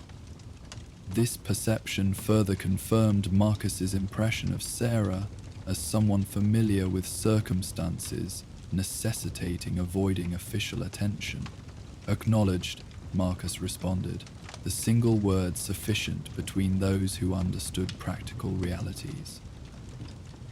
Southeast position disengaging. Settlement perimeter secure from that vector. Understood, Sarah replied with similar efficiency. Supply package available at south exit when you're ready to move on. Minimal, but should help with whatever journey you're continuing. This unexpected offer registered as Marcus gathered equipment and prepared for departure. The practical assistance reflected frontier values, recognizing contribution beyond official classification. The settlement's understanding that whatever his status with authorities, his actions had helped preserve their community from genuine threat. Moving with careful stealth, Marcus navigated toward the south exit Sarah indicated. The settlement had already begun recovery operations, wounded receiving treatment, defensive positions reinforced, inventory of supplies and ammunition to assess sustainability if further conflict developed. The indicated supply package awaited. Simple canvas pack containing water, preserved food, basic medical supplies, and small quantity of ammunition compatible with his weapons. Not extravagant, but significant offering from a settlement with limited resources following defensive engagement. As Marcus secured this provision and prepared to depart, Sarah approached from nearby position. Her expression carried weary satisfaction of successful leadership following crisis, tempered by recognition that victory remained temporary rather than permanent resolution. Didn't get chance to properly thank you, she said without preamble, direct communication style consistent with her leadership approach. Your tactical input made significant difference. Settlement would have taken much heavier casualties without those defensive revisions. Marcus acknowledged with slight nod, uncomfortable with explicit recognition despite its accuracy. Your people fought well, he observed, redirecting focus from his contribution to collective effort. Determination counts for more than numbers in this kind of engagement. Sarah accepted this deflection with knowing smile, suggesting understanding of his discomfort. NCR patrol will reach settlement within 10 minutes, she noted, practical information rather than attempt to prolong conversation. They'll have questions about what happened here. What gets mentioned or omitted remains entirely at my discretion. The implied message registered clearly, her intended discretion regarding his involvement, protection of his identity despite potential NCR interest. This unexpected consideration created momentary discomfort, obligation contradicting his usual practice of minimizing connection to those encountered during his wasteland travels. Appreciate that, he acknowledged simply, words inadequate for sentiment. He found difficult to articulate after years minimizing meaningful interaction. Settlement should recover quickly based on what I observed. Good leadership makes the difference. Sarah accepted this assessment with professional acknowledgement. Word will spread about what happened here, she noted, tone suggesting significance beyond simple statement. Settlement successfully defending against slaver force much larger than their own. People remember stories like that, especially in regions where NCR protection remains theoretical rather than practical reality. Marcus considered this observation with sudden recognition of implications beyond immediate circumstance. How narratives developed through wasteland communities, transforming isolated incidents into symbolic representation with broader significance. His involvement in Goodsprings Junction's defense, however temporary and practically motivated, might create ripple effects beyond his intended limited intervention. Need to move on, he stated, practical necessity reasserting priority over philosophical consideration. NCR will establish perimeter beyond settlement when they arrive. Window closing for clean extraction. Sarah nodded, understanding, stepping aside to clear his departure path while offering final observation. Sometimes running from something puts you exactly where you need to be, she said, insight rather than mere platitude. Safe travels, Marcus Reed. The use of his full name, identity he had not explicitly provided, created momentary tension, instinctive caution triggered by unexpected recognition. Sarah noted this reaction with perceptive smile, balancing reassurance with practical acknowledgement. Settlement communications monitor picks up interesting frequencies, she explained simply, including NCR bounty announcements. Your face matches their description, though reality seems somewhat different from their characterization. This revelation should have triggered immediate departure, security risk outweighing remaining consideration. Yet Marcus found himself responding to implicit trust this disclosure represented. Her knowledge of his classification, coupled with decision to assist rather than report. Description rarely captures whole story, he observed, unexpected candidness surprising himself. NCR presents simple narrative. Reality has more complexity. Always does, Sarah agreed with pragmatic acknowledgement. Which is why stories matter. What gets told, how it spreads. What meaning people assign beyond mere factual occurrence. With this cryptic observation hanging between them, Marcus adjusted equipment and moved beyond Goodsprings Junction's perimeter into darkness. The settlement's illumination gradually diminished as he established distance, path taking him southeast, direction opposite approaching NCR response, while offering terrain features suitable for concealed travel. His thoughts remained uncharacteristically contemplative, as automatic survival movements carried him through practiced evasion patterns. Sarah's observations about narratives resonated with unexpected significance, connecting to broader patterns observed during years traversing new California Republic territories. His classification as priority outlaw stemmed from actions against NCR economic interests, operations targeting institutional resources rather than individual citizens. Yet official characterization emphasized danger and criminality without acknowledging underlying purpose. Redistribution toward frontier communities, neglected by the Republic's increasing centralization. Pressure against corporate interests, treating outer territories as resource extraction zones rather than populated regions deserving protection. The situation at Goodsprings Junction settlement successfully defending against slaver threat without NCR protection represented similar narrative with potential symbolic importance beyond immediate circumstance. Such stories spread through wasteland communities, gradually challenging official characterizations and establishing alternative understanding of regional dynamics. Marcus had never consciously considered his activities within this broader context, focusing on immediate objectives rather than potential symbolic significance. Yet Sarah's observations suggested perspective meriting deeper consideration. How individual actions might contribute to evolving narrative, reshaping collective understanding throughout the region. The distant sound of vertebrate engines interrupted this philosophical contemplation, returning attention to immediate priorities. The NCR aerial asset had reached Goodsprings Junction, searchlights visible as dancing illumination against settlement buildings. Their attention currently focused there rather than surrounding terrain, but standard procedure would eventually extend to perimeter sweeps, seeking remaining hostiles. As Marcus disappeared into deeper darkness, establishing distance from both Goodsprings Junction and pursuit that had temporarily faded but would inevitably resume, He carried evolving understanding alongside practical survival considerations.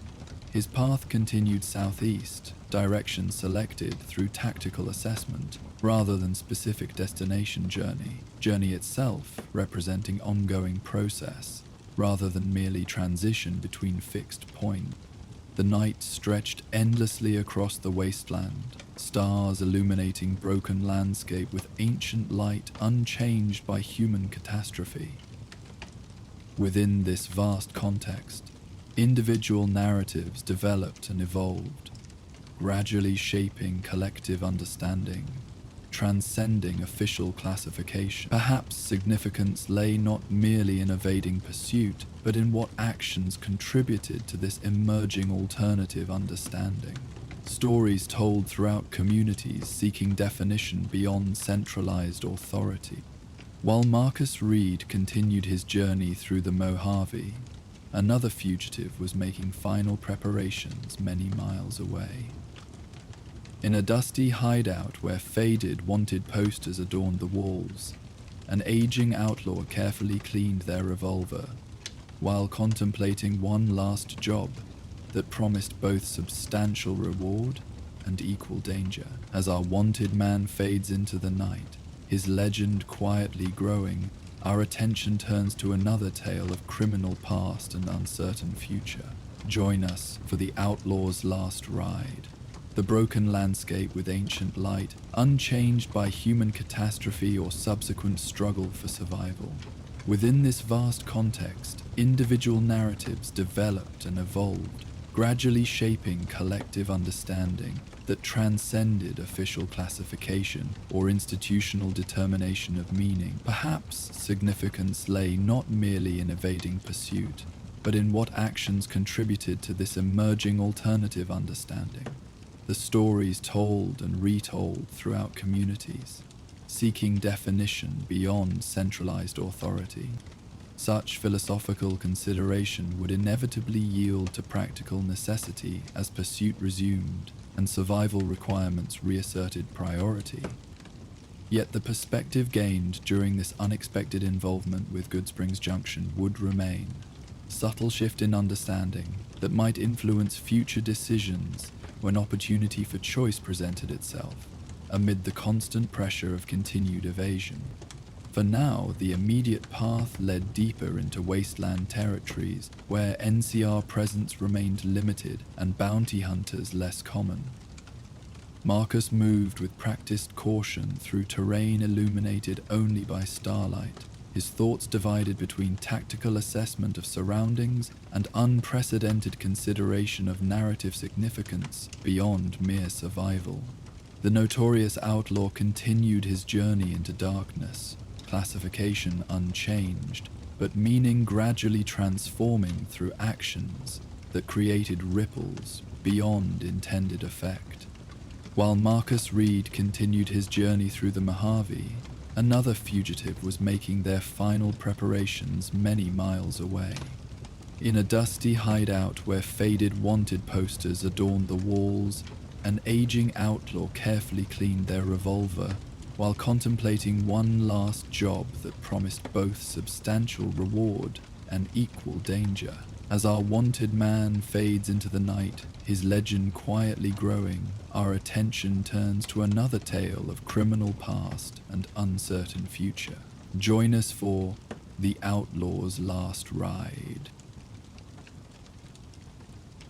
The evening sun painted long shadows across the weathered planks of the abandoned ranch house porch, as Jackson Carter methodically cleaned his revolver for what felt like the 1,000th time.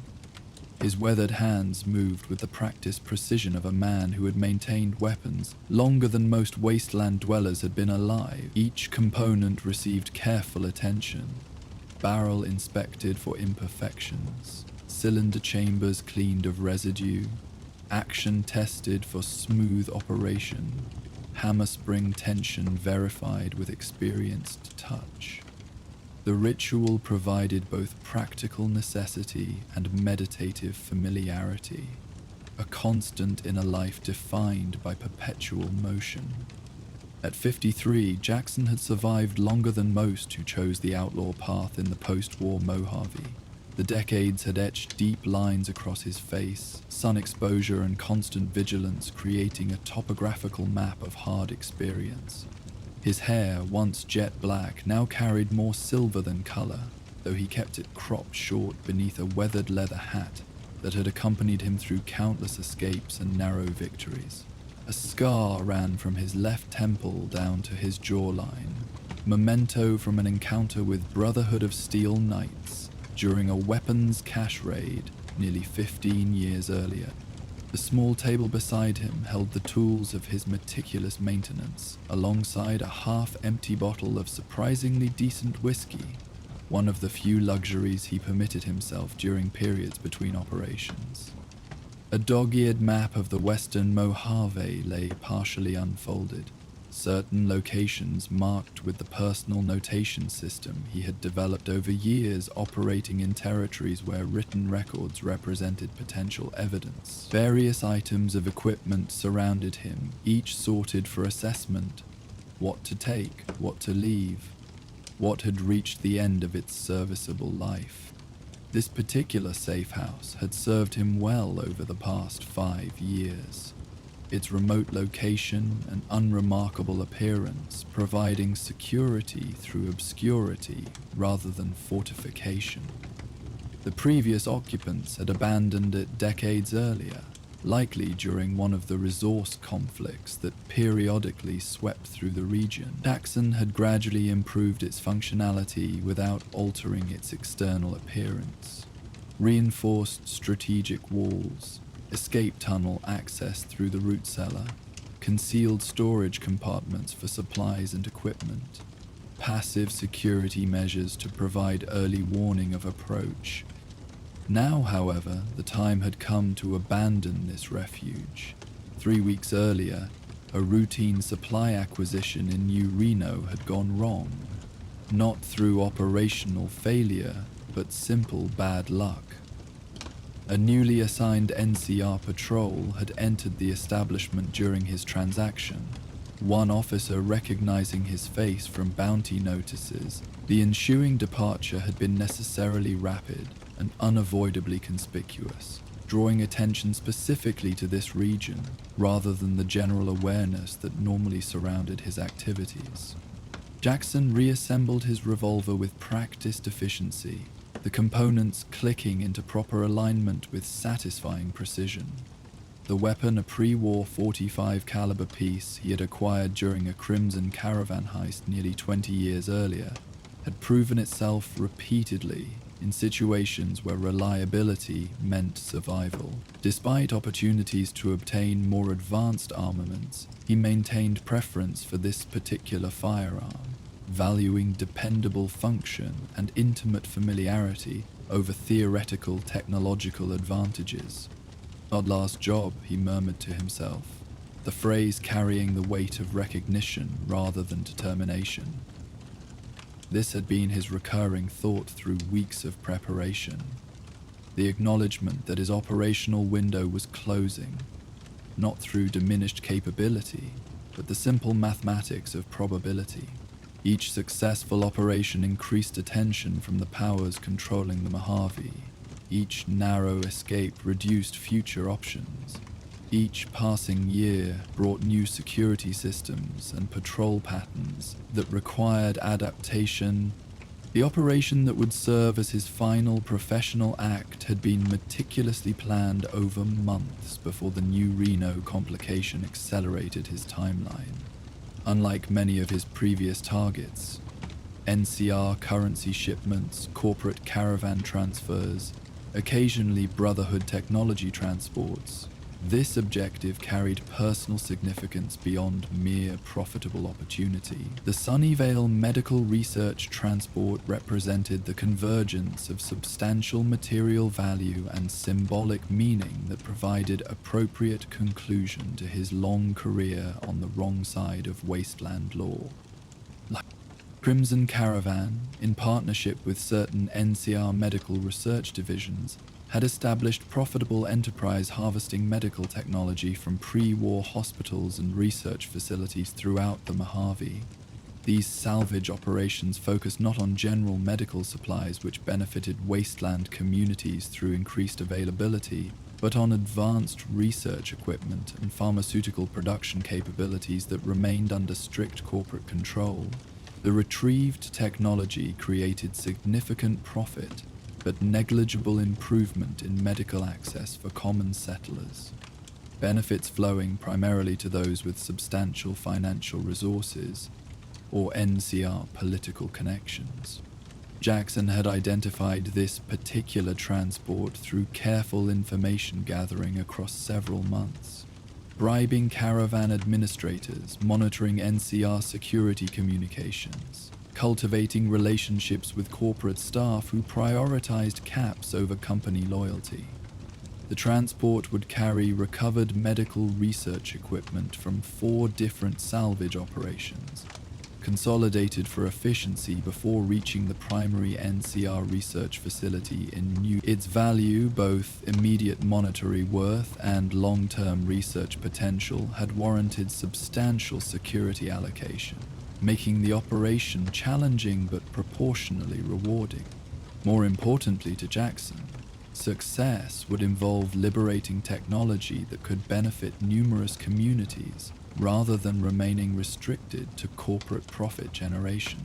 His plan included not merely acquisition but strategic redistribution to settlements with sufficient technical capability to utilize the equipment, followers of the Apocalypse outposts primarily, with their commitment to providing medical services regardless of political affiliation or financial resources. This alignment with his personal ethical framework provided satisfaction beyond practical success, appropriate capstone to a career that had balanced survival necessity against principled objectives. Rising from his chair with subtle acknowledgement of joints that protested more insistently with each passing year, Jackson moved through the ranch house conducting final preparation. Equipment had been packed according to carefully considered priority: essential survival gear, operation-specific tools, minimal comfort items, emergency contingencies.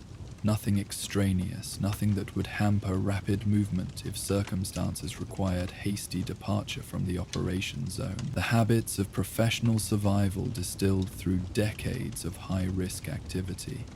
The transportation he had secured for this operation waited beneath camouflaged covering behind the ranch house. A modified pre-war motorcycle, maintained with better care than most wasteland vehicles received. Its engine had been customized for reduced noise output while maintaining performance capabilities. Suspensions strengthened for rough terrain navigation. Fuel efficiency optimized through both mechanical refinement and specialized additives to the atomic batteries that powered most surviving vehicles. The machine represented substantial investment over years of gradual improvement, providing mobility advantage critical to operations against larger but less maneuverable NCR or corporate security forces. Tactical planning materials covered a small table in what had once been the ranch house dining room. Jackson reviewed these one final time, though the information had been committed to memory through weeks of preparation. The transport route had been mapped with precise attention to terrain features, security checkpoints, potential ambush locations, and emergency escape vectors. Security force composition, equipment, and rotation schedules had been documented through observation and information provided by paid sources within the caravan company. Contingency plans had been developed for various potential complications, from weather events to unexpected security reinforcement. The operation timeline indicated optimal interception at a specific point along the transport route, where geographical features created natural choke point narrow paths between rock formations that would force the transport caravan into predictable configuration. limiting defensive maneuverability while providing multiple withdrawal options for a single operator. Jackson had scouted this location personally 3 separate times, each visit conducted with careful attention to establishing approach and withdrawal paths that would minimize exposure during the operation itself. This meticulous planning characterized his operational methodology throughout his career, minimizing variables through comprehensive preparation, creating circumstances where superior force could be effectively countered through positional advantage and tactical surprise, establishing multiple contingency options for unexpected developments. These principles had kept him alive and functioning when many contemporaries had fallen to wasteland dangers or NCR justice. They would serve him one final time before he transitioned to whatever existence might follow his outlaw career. As evening deepened toward twilight, Jackson completed his preparation with practiced efficiency. Equipment secured according to carefully considered arrangement for both accessibility and weight distribution, weapons verified for operation and properly positioned for rapid deployment, transportation prepared for immediate departure and sustained travel following the operation. Final verification of route timing based on informant-provided transport schedule with appropriate buffer for potential variations from expected movement patterns. The ranch house that had served as periodic refuge would remain as he departed it. No evidence of his extended presence beyond what natural observation might reveal. No convenience modifications that would establish its function as safe house rather than simply abandoned structure. This operational discipline had preserved numerous fallback positions throughout the Mojave, when others might have compromised them through carelessness or comfort prioritization. Stars emerged against deepening indigo as Jackson secured the ranch house and prepared for departure. The Mojave night held both advantage and hazard, darkness providing concealment while introducing navigation challenges and predator activity, factors incorporated into his operational timeline and equipment preparation. The modified headlamp on his motorcycle provided sufficient illumination for safe travel while maintaining minimal visible signature, allowing efficient progress without unnecessary exposure to potential observation. The journey toward the operation zone proceeded without significant incident, methodical progress through terrain selected for minimal civilian or patrol presence rather than directness or ease of transit. Jackson maintained the situational awareness that had become instinctive through decades operating in hostile territory. Constant environmental scanning, regular verification of reference points against mental mapping, attention to subtle indicators that might signal unexpected presence in supposedly vacant areas. Approximately 14 kilometers from the planned interception point, Jackson established his pre-operation staging position. Natural rock formation, providing both concealment and observation advantage while allowing rapid deployment when the transport approached. The location had been selected during previous scouting expeditions, its specific coordinates permanently noted in memory rather than physical documentation that might create operational security vulnerability. From this position, the road that would carry the medical transport remained clearly visible despite darkness, moonlight providing sufficient illumination to identify vehicle movement while Jackson himself remained concealed within shadow. His preparation now shifted to final readiness verification, weapons checked once more, equipment arranged for immediate access, transportation positioned for rapid departure following operation completion. The professional thoroughness that had defined his methodology throughout decades of high-risk activity. As the hours passed with meditative patience characteristic of experienced operators, Jackson permitted himself rare reflective consideration beyond immediate tactical concerns.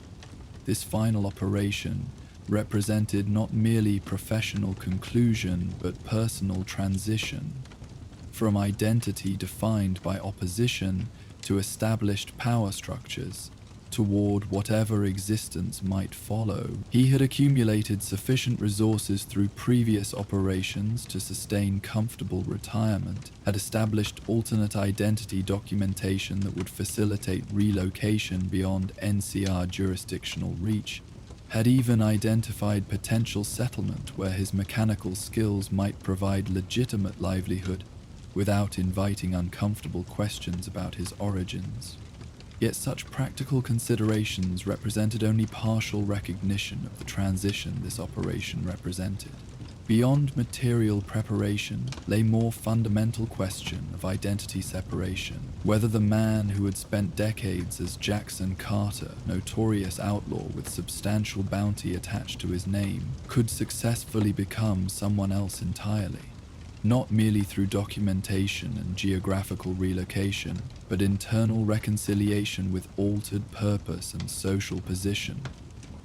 Philosophical consideration yielded to tactical focus as distant illumination signaled approaching vehicles, headlamps creating distinctive light pattern against the Mojave darkness. Jackson verified observation through compact binoculars, confirming transport composition matching intelligence reports. Lead security vehicle approximately 100 meters ahead of primary transport, secondary security following similar distance behind, standard protective configuration for high-value cargo movement through potentially hazardous territory. The approaching formation matched expected timeline with impressive precision, suggesting operational discipline consistent with high-priority transport rather than routine cargo movement. This alignment with intelligence assessment reinforced confidence in operation planning, while simultaneously confirming the significant security response likely to follow any successful interception. The stakes appropriate for final professional performance, rather than routine continuation of established patterns. Jackson made final equipment verification before moving toward prepared interception position. Natural depression adjacent to the road where previously positioned charges would initiate the carefully choreographed sequence he had designed. Unlike crude radar ambushes, his methodology avoided direct assault against superior numbers, instead creating cascading situation that would separate security elements from the primary objective through psychological manipulation and environmental control rather than overwhelming force. The transport security vehicles passed his position with predictable spacing, trained observers conducting proper visual scanning, but limited by inherent constraints of nighttime operation and natural terrain configuration. Jackson remained motionless within prepared concealment, disciplined patience preventing premier action despite proximity to significant objective. Professional methodology prioritizing process integrity over emotional response to operational opportunity. As the primary transport vehicle reached precisely calculated position within the natural choke point, Jackson activated the first element in his prepared sequence. Not explosive as might be expected, but precisely calibrated electromagnetic pulse device, acquired through previous operation against Brotherhood of Steel, technology transport. The focused pulse temporarily disabled vehicle electrical systems without permanent damage, causing immediate cessation of movement as safety protocols engaged to prevent catastrophic power core breach. The security vehicles continued approximately 70 meters before recognizing the transport's status, separation created by standard movement protocols rather than deliberate action. This 70-meter gap provided critical operational window for the second phase. Precisely placed sonic devices activated to simulate gunfire from positions opposite Jackson's actual location, creating impression of substantial opposing force while providing distraction from his true approach vector. The security teams responded with professional discipline despite the unexpected situation, establishing defensive positions around their vehicles while maintaining communication attempts with the temporarily disabled transport. Their positioning reflected standard NCR security protocols, perimeter establishment prioritizing fields of fire coverage, command structure maintaining central coordination, equipment deployment focused on perceived threat direction. Jackson's approach utilized natural terrain features that remained outside security team focus, their attention directed toward the simulated threat position rather than potential alternate vectors. His movement maintained the careful discipline developed through decades conducting high-risk operations. Measured pace, balancing speed against detection probability, position selection emphasizing cover continuity, equipment secured against incidental sound generation that might compromise stealth advantage. Reaching the disabled transport vehicle required approximately 45 seconds from sequence initiation, operational timeline consistent with thorough planning rather than emergency improvisation. The transport driver and single security officer inside remained focused on system restart attempts rather than perimeter security, their specialized training emphasizing technical recovery protocols over combat response. This predictable prioritization created vulnerability that Jackson's operation design specifically targeted. The security officer registered Jackson's presence momentarily before sleep agent deployment neutralized both personnel. Aerosol compound originally developed for medical applications, repurposed through careful concentration calculation to induce rapid unconsciousness without permanent physiological impact. This non-lethal approach reflected operational principle maintained throughout Jackson's career. Violence employed only when necessary for operational success or personal survival, never as default methodology, regardless of circumstance. With transport personnel neutralized, Jackson's operation entered critical time-sensitive phase. Security teams would recognize communication failure within approximately 2 minutes. Standard check-in protocols creating predictable timeline for response escalation. This operational window required efficient execution of primary objective, locating and securing the specific research equipment identified through intelligence gathering while preparing for strategic withdrawal before security response could transition from perimeter defense to transport investigation. The transport interior confirmed intelligence accuracy. Specialized containers bearing corporate research division markings, secured in primary cargo compartment, contents matching descriptions provided by informants, with access to shipping documentation. Jackson identified highest priority items through previously memorized technical designations, securing these in specialized carrying equipment designed for motorcycle transport, rather than attempting comprehensive acquisition beyond practical capacity. This selective approach ensured highest value equipment, advanced diagnostic systems, pharmaceutical synthesis technology, specialized treatment devices, would be successfully redistributed to communities with technical capability to utilize them effectively. The balance between operational success and practical capacity limitation reflected the strategic pragmatism that had characterized Jackson's methodology throughout his career, maximizing meaningful impact within operational constraints rather than pursuing impractical idealism. With primary objectives secured and approximately 40 seconds remaining in the projected operational window, Jackson deployed the final element in his prepared sequence.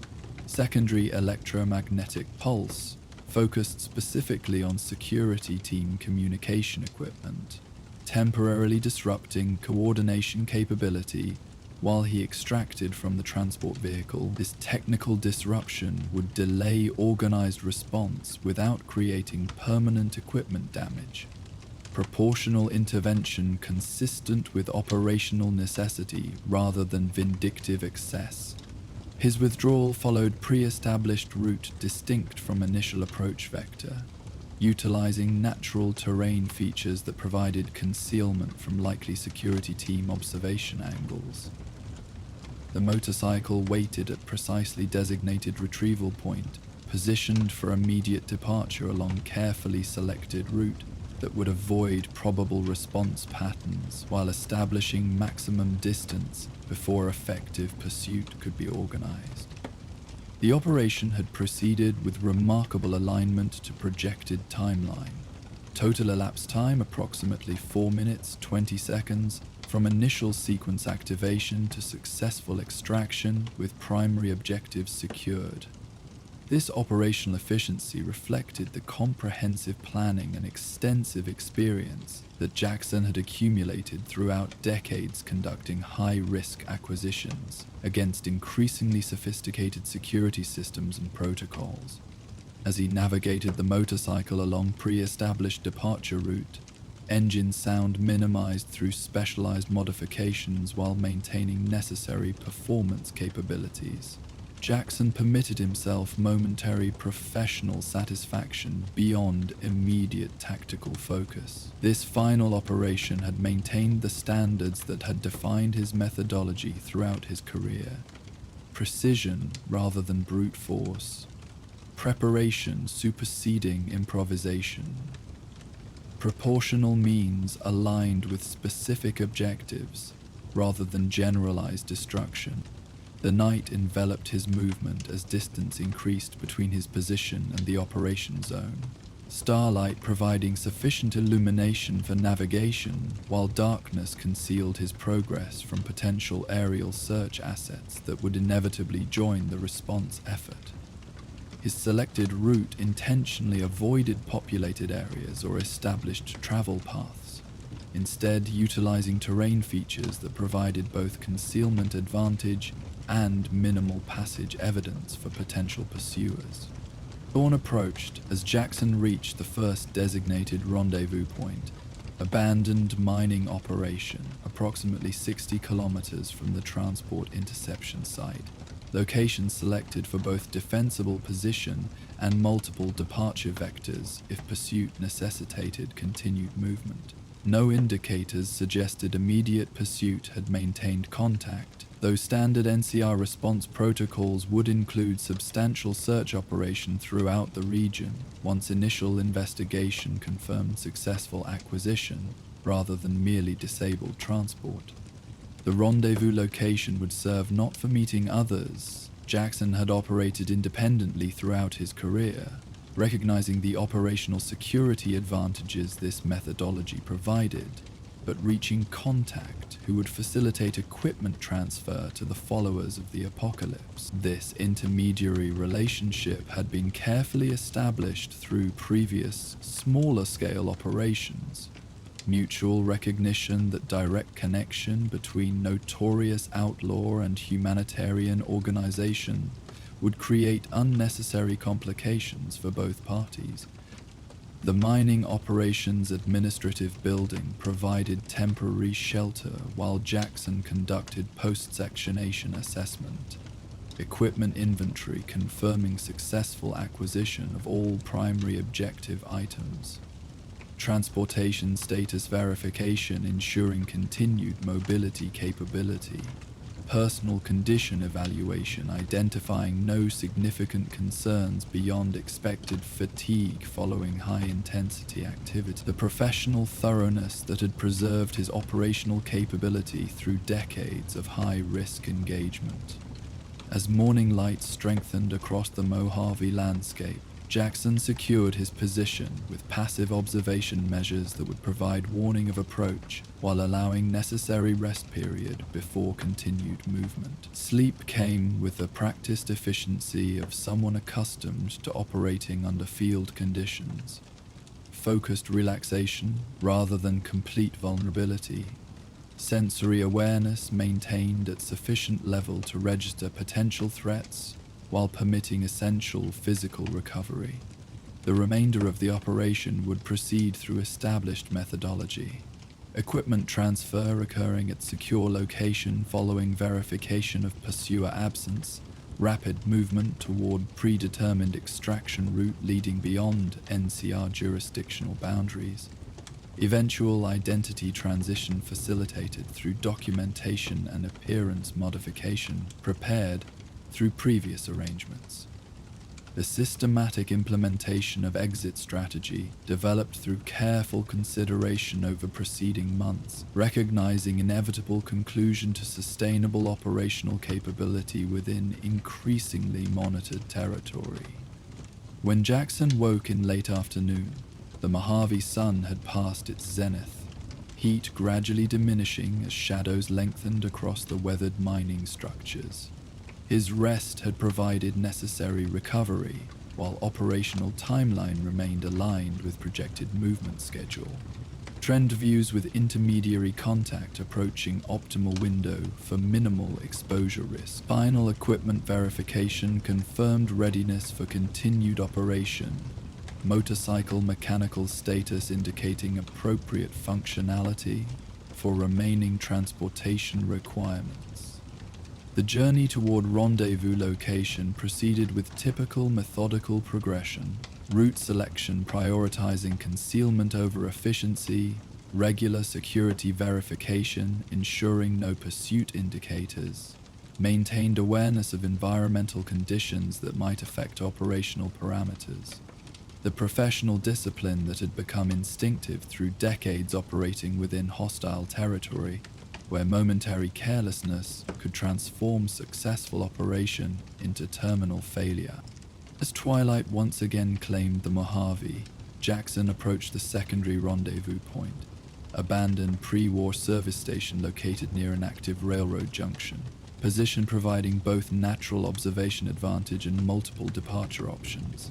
His arrival aligned with scheduled timing window, operational discipline, maintaining projected timeline despite natural tendency toward acceleration following successful primary objective completion. The intermediary contact. A woman, perhaps 35, with the practical appearance and alert awareness characteristic of experienced wasteland couriers, arrived approximately 20 minutes after Jackson established position. Her approach demonstrating both caution and competence rather than unnecessary theatricality. The professional respect between individuals who recognized mutual capability despite different operational frameworks. Successful acquisition, she inquired, after establishing secure perimeter through methodical verification process. Her tone reflecting practical focus rather than conversational engagement. Complete primary objective package, Jackson confirmed, maintaining similar professional efficiency. Diagnostic equipment, synthesis capability, specialized treatment technology. Condition verified during transport, functionality preserved. The transfer proceeded with practiced coordination, equipment secured in specialized containers provided by the intermediary. Documentation verified regarding intended distribution destinations, minimal necessary conversation exchanged regarding operational details, no unnecessary information sharing that might create security vulnerability for either party. Recognition that operational separation provided mutual protection against potential investigation or compromise. Final delivery. The intermediary asked, as transfer reached completion, question carrying significance beyond immediate operational context. Acknowledgement of Jackson's known intention to conclude active acquisition operations following this particular engagement. Yes, he confirmed simply, the single word carrying more personal weight than extensive explanation might have conveyed. Appropriate conclusion. The woman nodded with understanding that transcended their limited direct interaction. Recognition between professionals regarding career conclusion decisions and their underlying significance. Distribution will proceed according to established parameters, she assured him, followers' outposts prioritized based on technical capability and population service metrics. Significant positive impact anticipated. This confirmation provided satisfaction beyond operational success metrics.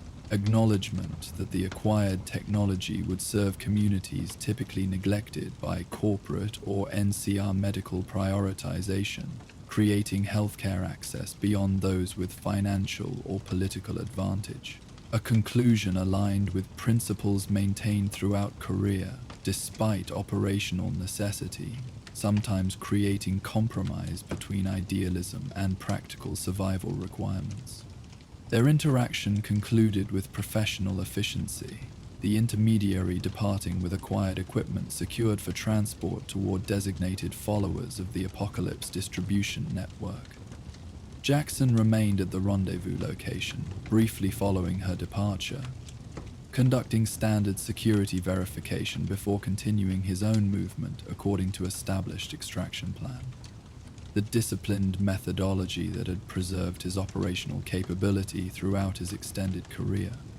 As night fully claimed the Mojave once more, Jackson navigated his motorcycle along carefully selected route leading toward territorial boundaries beyond immediate NCR patrol presence.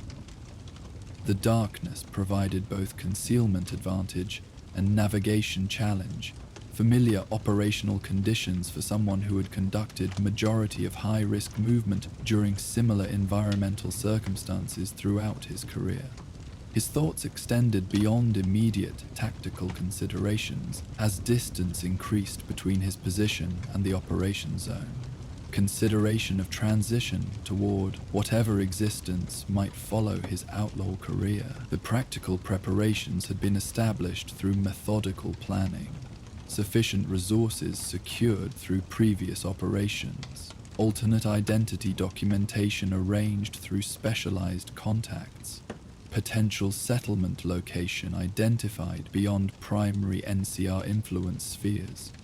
Yet the more significant transition involved internal rather than external factors.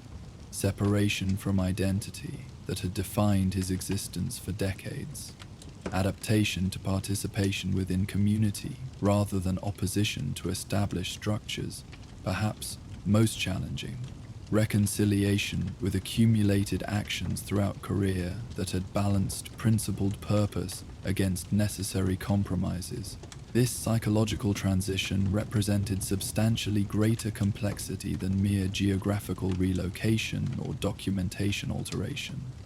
The night sky stretched endlessly above as Jackson continued his methodical progress toward whatever future awaited beyond his outlaw career. Stars maintaining their ancient patterns unchanged by human concerns below.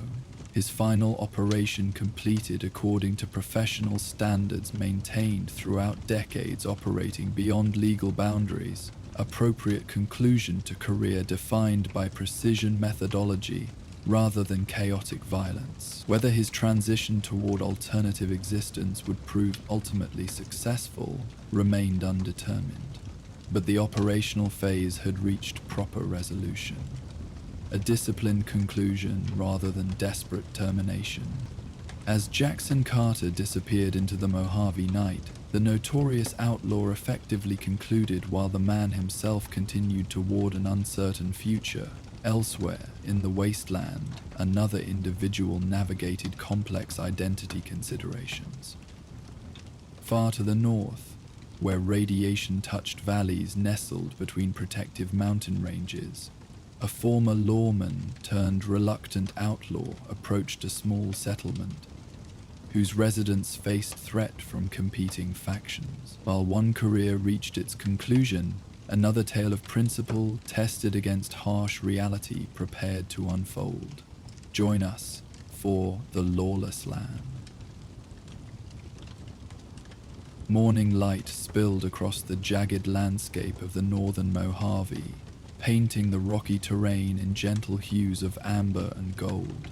The air carried the particular crispness unique to higher elevations, where radiation patterns had created curious pockets of almost pre-war climate amidst the wasteland's typical harshness.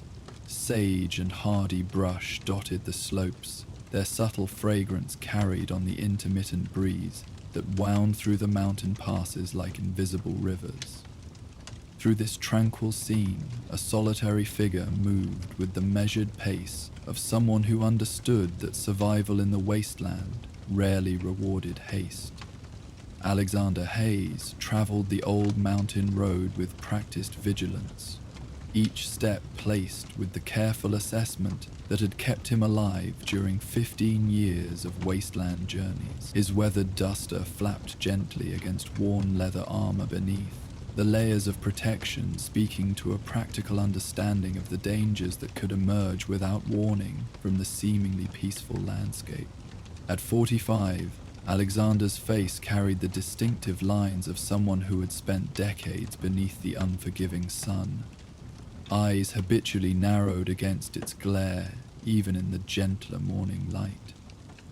A well-maintained lever-action rifle rested across his back, positioned for quick access rather than convenience. The revolver holstered at his hip showed similar signs of meticulous care, not the obsessive shine of someone who rarely used their weapons, but the functional readiness of tools regularly maintained by experienced hands. What distinguished Alexander from typical wasteland travelers wasn't immediately apparent in his equipment or appearance.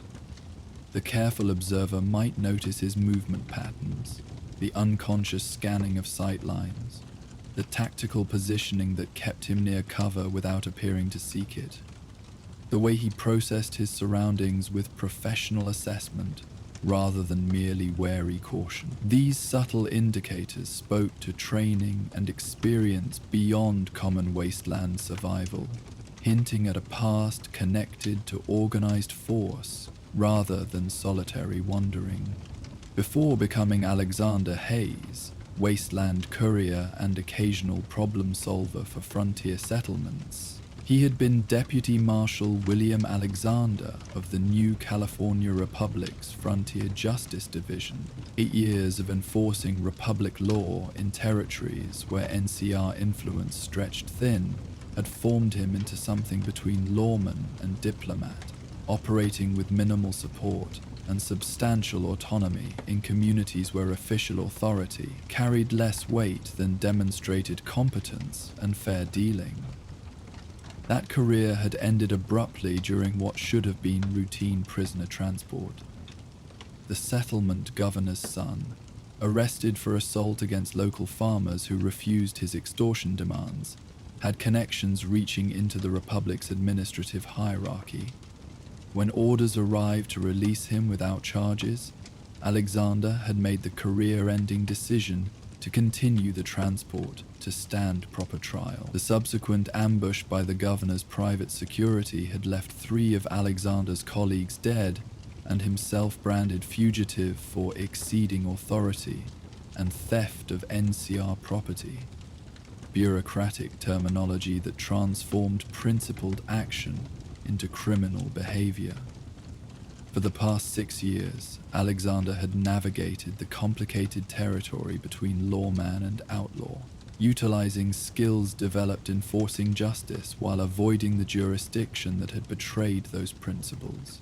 He provided protection for caravans traveling routes beyond NCR patrols, resolved disputes in settlements too small to warrant official attention, occasionally tracked dangerous individuals when local communities lacked resources to address pressing threats.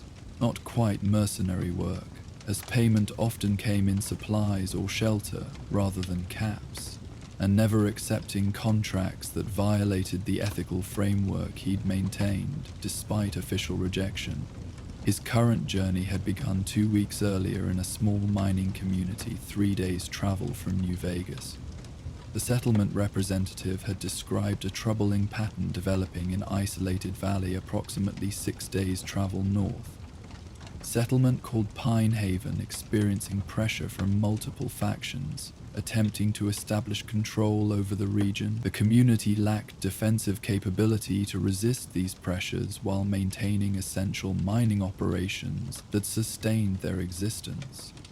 Their request: external assessment, and potential assistance, navigating increasingly dangerous political landscape developing around them, Alexander had accepted the assignment after careful consideration.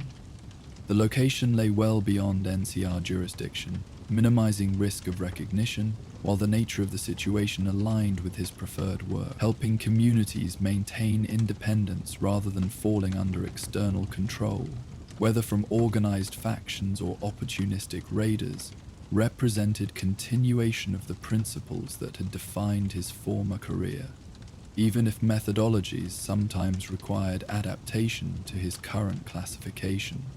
As midday approached, Alexander paused at a promising vantage point above the valley containing his destination. Removing compact binoculars from his pack, he conducted methodical survey of the landscape below. Pinehaven occupied central position within natural basin, surrounded by moderately steep ridge formations. Defensible with proper preparation, but vulnerable without it, the settlement itself appeared typical of frontier mining operations.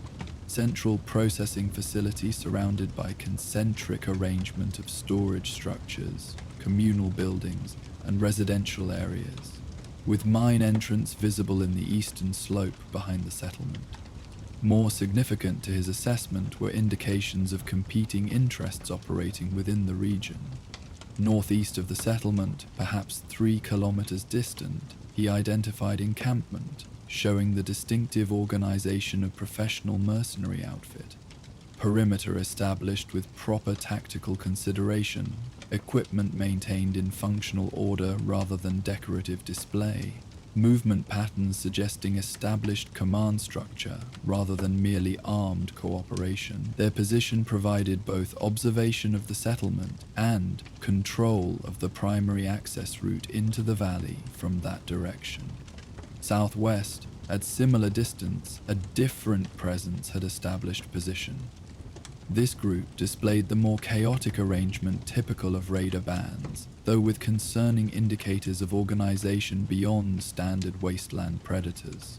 Multiple defensive positions, suggesting awareness of potential opposition, equipment quality exceeding typical scavenged arsenals, visible discipline despite the superficial appearance of disorganization. Their location-controlled secondary valley access route, while providing observation of both settlement and the mercenary position opposite. The valley's geographical configuration created natural strategic significance, controlling access between regions through mountain paths that would otherwise require several days' additional travel to circumvent. Alexander had encountered similar situations during his marshal service.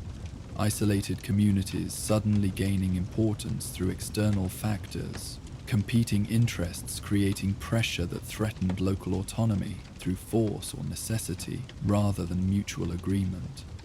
With preliminary assessment complete, Alexander descended toward Pinehaven, maintaining appropriate caution while approaching unknown settlement during period of potential conflict. His path intentionally avoided direct routes from either external faction's position, utilizing terrain features that would minimize observation during approach. Professional habits maintained despite no longer operating under official capacity. Methodology shaped by experience rather than merely institutional requirement. Pinehaven's minimal defensive preparations became apparent as he approached. Simple barriers established at obvious approach vectors, observation positions staffed but inadequately concealed, general arrangements suggesting recent implementation rather than established security protocols. These measures might discourage opportunistic raiders, but would provide minimal effectiveness against the organized forces currently establishing positions around the valley. The settlement's main entrance was guarded by 2 individuals whose equipment and positioning reflected civilian adaptation to security necessity rather than professional defensive training. They observed Alexander's approach with understandable wariness, but without the immediate aggression that might suggest recent violence or established paranoia. Their weapons, hunting rifles maintained for practical function rather than intimidation, Remained at ready position without direct targeting. Appropriate caution without unnecessary escalation. That's far enough, stranger, the older guard called when Alexander reached conversational distance. State your business in Pinehaven. Alexander had long since learned that frontier communities responded better to direct truth than elaborate fabrication, particularly during periods of external pressure when suspicion naturally increased. Name's Alexander Hayes, he responded, maintaining non-threatening posture while speaking clearly enough to be heard without shouting. Settlement, called Copper Ridge, sent me to provide assessment and potential assistance with your current situation. Representative named Collins made the arrangement. The guards exchanged brief glance containing unspoken communication developed through long association. The younger nodded slightly before the older addressed Alexander again. We've been expecting someone from Copper Ridge, though not for another day or two. You made good time through the northern pass. Stayed off the main routes, Alexander explained simply. Noticed you've got neighbors established northeast and southwest. Seemed prudent to avoid drawing attention before understanding the situation more clearly. This practical assessment appeared to register positively with the guards, suggesting appropriate security awareness without paranoid assumption. The older guard nodded toward the settlement entrance. Council's been meeting daily since the situation developed. They'll want to speak with you directly. Martin here will take you to the community hall. The younger guard, Martin, secured the entrance position before gesturing for Alexander to follow him into the settlement proper. Word of warning, he offered in quieter tone once they'd moved beyond his colleague's immediate hearing. Council's divided on how to handle things. Some want to negotiate with the Talon Company mercs. Others think the Black Ridge gang might be more reasonable, since they've got local connections. Been getting heated during the meetings. This internal division within settlement leadership presented additional complexity beyond the external pressures. Community lacking unified response direction while facing multiple potential threats. Alexander had encountered similar situations during his marshal service, where competing perspectives within settlements often complicated resolution as significantly as external factors. Building consensus frequently proved more challenging than addressing direct threats, particularly when legitimate concerns supported multiple potential approaches. The community hall occupied central position within Pinehaven's circular arrangement. Single-story structure constructed from combination of salvaged materials and local timber, designed for functionality rather than impressive appearance. As Alexander followed Martin through the settlement, he noted indicators supporting initial assessment of mining community under recent pressure. Defensive preparations showing hasty implementation, residents moving with tension evident in posture and expression, equipment positioned for emergency response rather than daily operation. Inside the community hall, approximately 15 people had gathered around large central table where map of the valley lay surrounded by various documents. Their conversation halted immediately as Alexander entered, attention shifting toward unknown arrival, with reactions ranging from cautious assessment to evident relief. The group's composition suggested representative council rather than hierarchical leadership. Varied ages and apparent backgrounds, positioned without obvious status differentiation around the shared space. This is Alexander Hayes, Martin announced to the assembled council. Sent by Copper Ridge to help with our situation. Made it through the northern pass without drawing attention from either camp. An older woman stepped forward, her weathered features and practical clothing suggesting leadership based on experience rather than formal authority. I'm Sarah Chen, council spokesperson for Pinehaven. She introduced herself with direct efficiency. We appreciate Copper Ridge sending assistance, though, honestly, we expected more than a single individual given our situation. Alexander recognized the underlying concern without taking offense. Communities under threat naturally hoped for material reinforcement rather than merely advisory capacity. "I understand your position," he acknowledged. "Before discussing potential solutions, I'd benefit from hearing the Council's perspective on the situation that's developed. External observation provides limited insight compared to local knowledge. This approach, prioritizing their information and concerns before presenting external assessment, visibly relaxed several council members whose initial expressions had suggested skepticism regarding outside intervention. Sarah gestured toward the central table, inviting Alexander to join their discussion while various council members returned to their previous positions. "The situation developed approximately 3 weeks ago," Sarah explained as they gathered around the map. "Talon Company mercenaries established camp northeast of our settlement, initially claiming to be securing the region against raider activity. Their commander, Marcus Blackwood, visited Pinehaven offering protection services in exchange for 30% of our mining output. An older man with the distinctive calloused hands of experienced miner continued the explanation. Before we could properly consider their proposition, Black Ridge Gang established positions southwest of the valley. Their leader, coincidentally also named Blackwood, Elias Blackwood, presented similar arrangement but claimed legitimate regional authority based on prior agreements with settlements further south. Alexander noted the parallel names with professional interest rather than coincidental surprise. The Blackwoods are brothers, he noted, confirming suspicion that connected separate factions through personal relationships operated together until disagreement approximately 4 years ago regarding operational methodology. Marcus maintained professional mercenary approach while Elias preferred more direct territorial control methods. Their organizations maintain separate operational regions largely through mutual avoidance rather than formal agreement.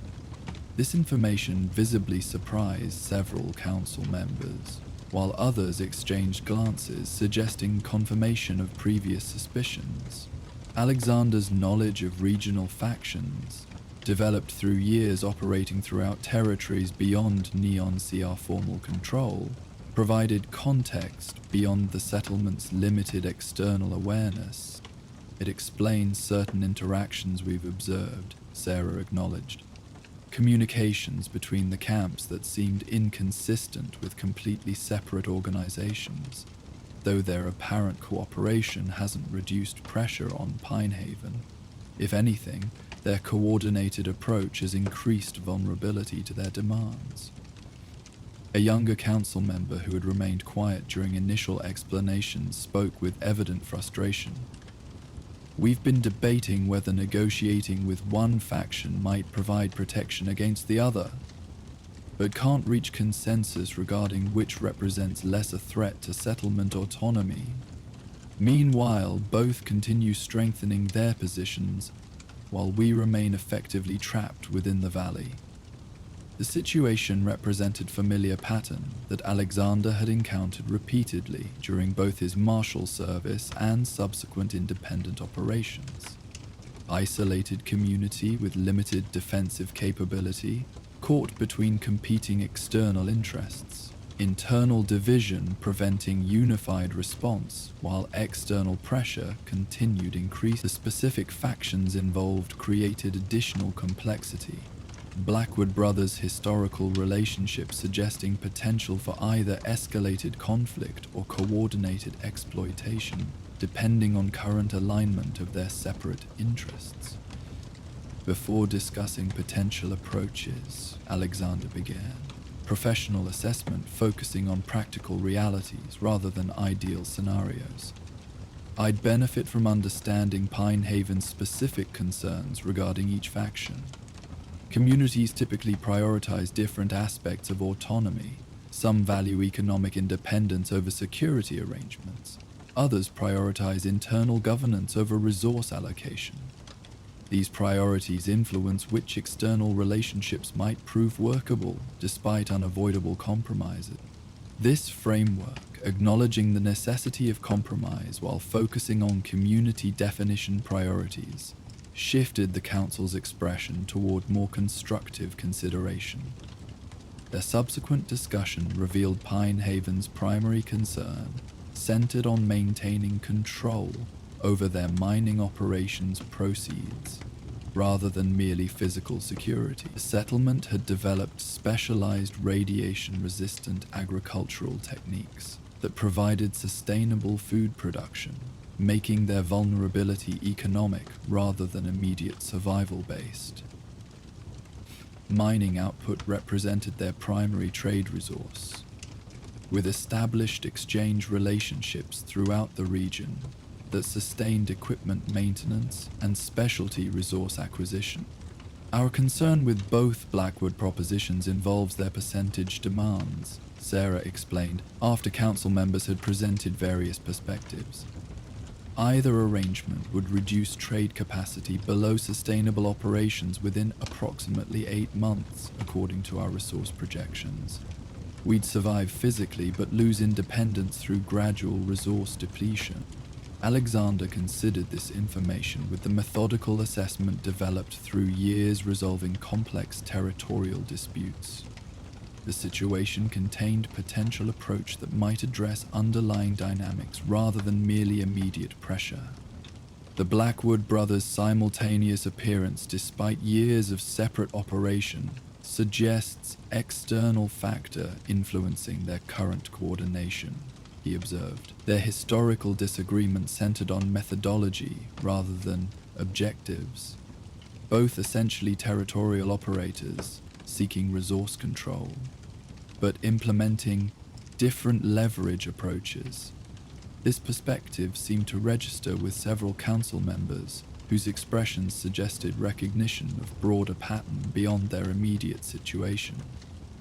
You're suggesting they've identified something valuable enough to overcome their personal disagreement, the older miner concluded with growing understanding. Something beyond our normal mining operation. Precisely, Alexander confirmed.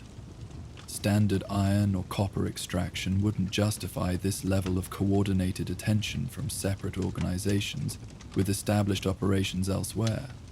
Has your mining operation encountered anything unusual recently? New mineral deposits, pre-war technology caches, anything deviating from normal extraction patterns? The council members exchanged significant glances before Sarah nodded toward the older miner, apparently authorizing disclosure of sensitive information. 3 months ago, we opened new shaft following promising geological survey, he explained with careful precision. Encountered chamber containing both unusual mineral deposits and what appears to be sealed pre-war research outpost entrance. We've been conducting careful exploration while assessing potential hazards before wider announcement.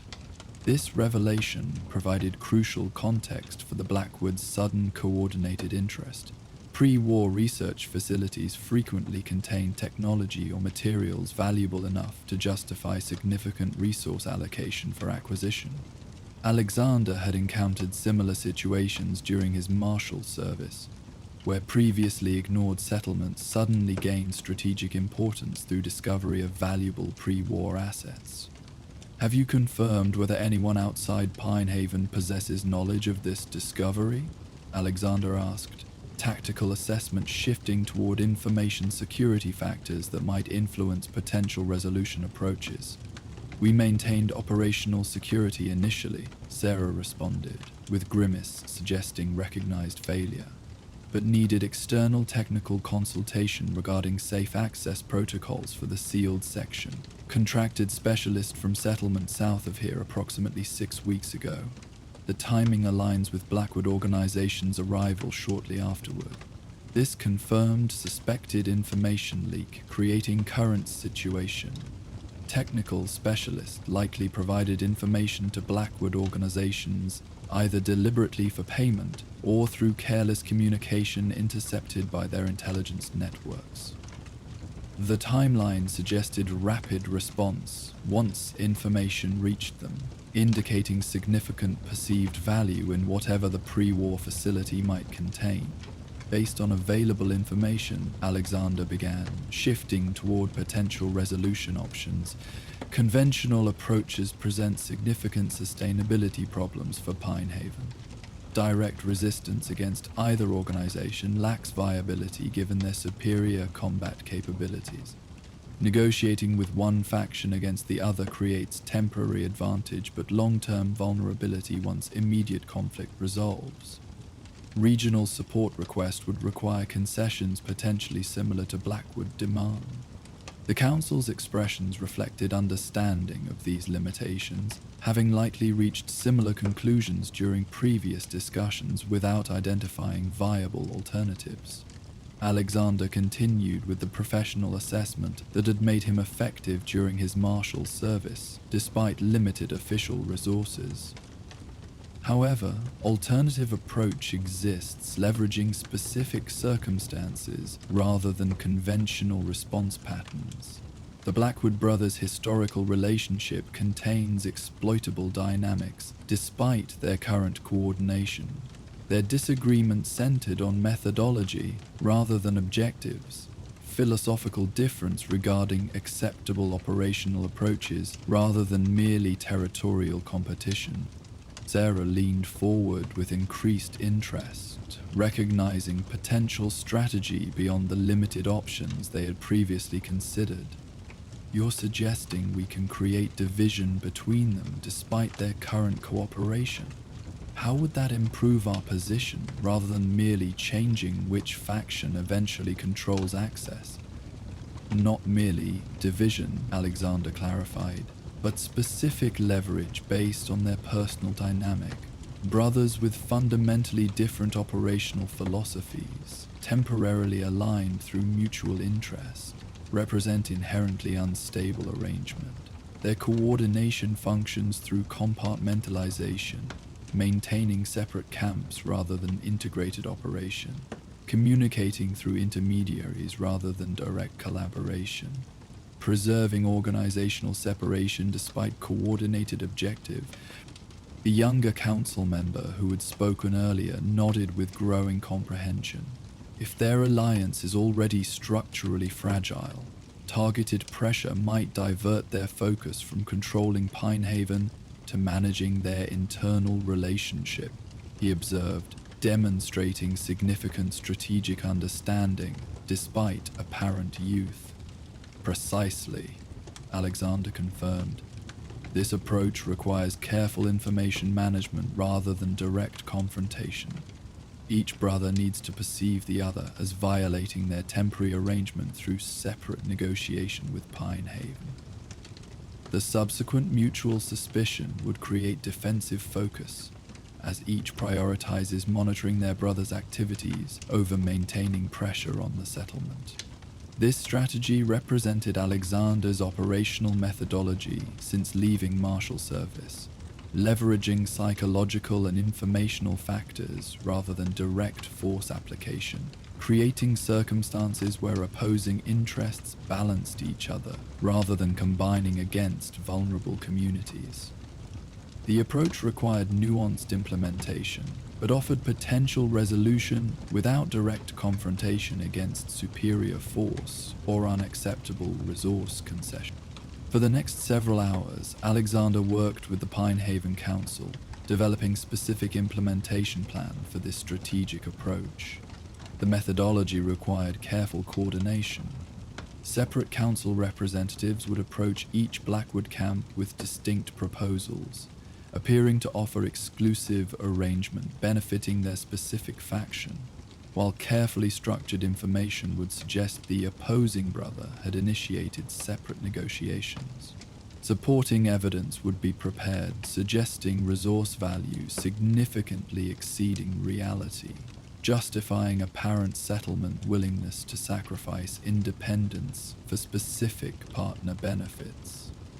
As evening approached, bringing deeper shadows across the settlement as the sun descended behind western ridges, The council concluded their planning session with cautious optimism regarding the developed strategy.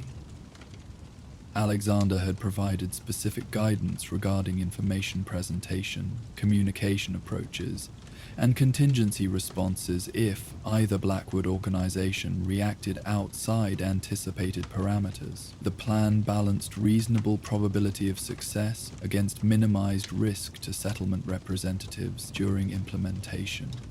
"We'll proceed with initial communication tomorrow morning," Sarah confirmed as the council dispersed to their respective responsibilities. "Your assessment provides perspective we've lacked during previous discussions, particularly regarding the brothers' relationship dynamics. If you're willing, we'd appreciate your observation during implementation to help adjust approach as reactions develop." Alexander agreed to this continued involvement, recognizing both practical necessity and personal inclination towards seeing the situation through to resolution. His operational methodology had always prioritized comprehensive engagement rather than merely advisory capacity.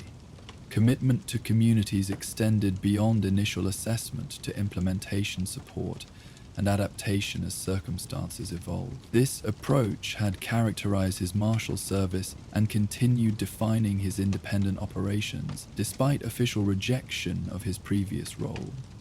With immediate planning concluded, Sarah led Alexander toward building designated for community housing. Structure maintained specifically for travelers or temporary residents, providing basic accommodation without requiring permanent settlement commitment. The arrangement reflected Pinehaven's balanced approach to external interaction, maintaining appropriate boundaries while offering necessary hospitality consistent with frontier community values. "There's something you should know beyond what was discussed during council meeting," Sarah noted as they walked through the settlement's central area, her tone shifting toward more personal communication rather than official capacity. The council didn't mention specific details about what was discovered in the sealed section, partly because complete analysis remains ongoing. However, preliminary assessment suggests medical research facility focusing on radiation mitigation technologies, potentially significant applications for communities throughout the region if properly implemented. This additional information provided important context for Alexander's strategic assessment. Medical technology addressing radiation exposure represented particularly valuable discovery in post-war environment. Applications extending beyond immediate economic advantage toward fundamental quality of life improvement for communities throughout radiation-affected regions. The humanitarian potential significantly increased ethical justification for protecting Pinehaven's control over the discovery, rather than allowing exploitative factions to restrict its eventual distribution.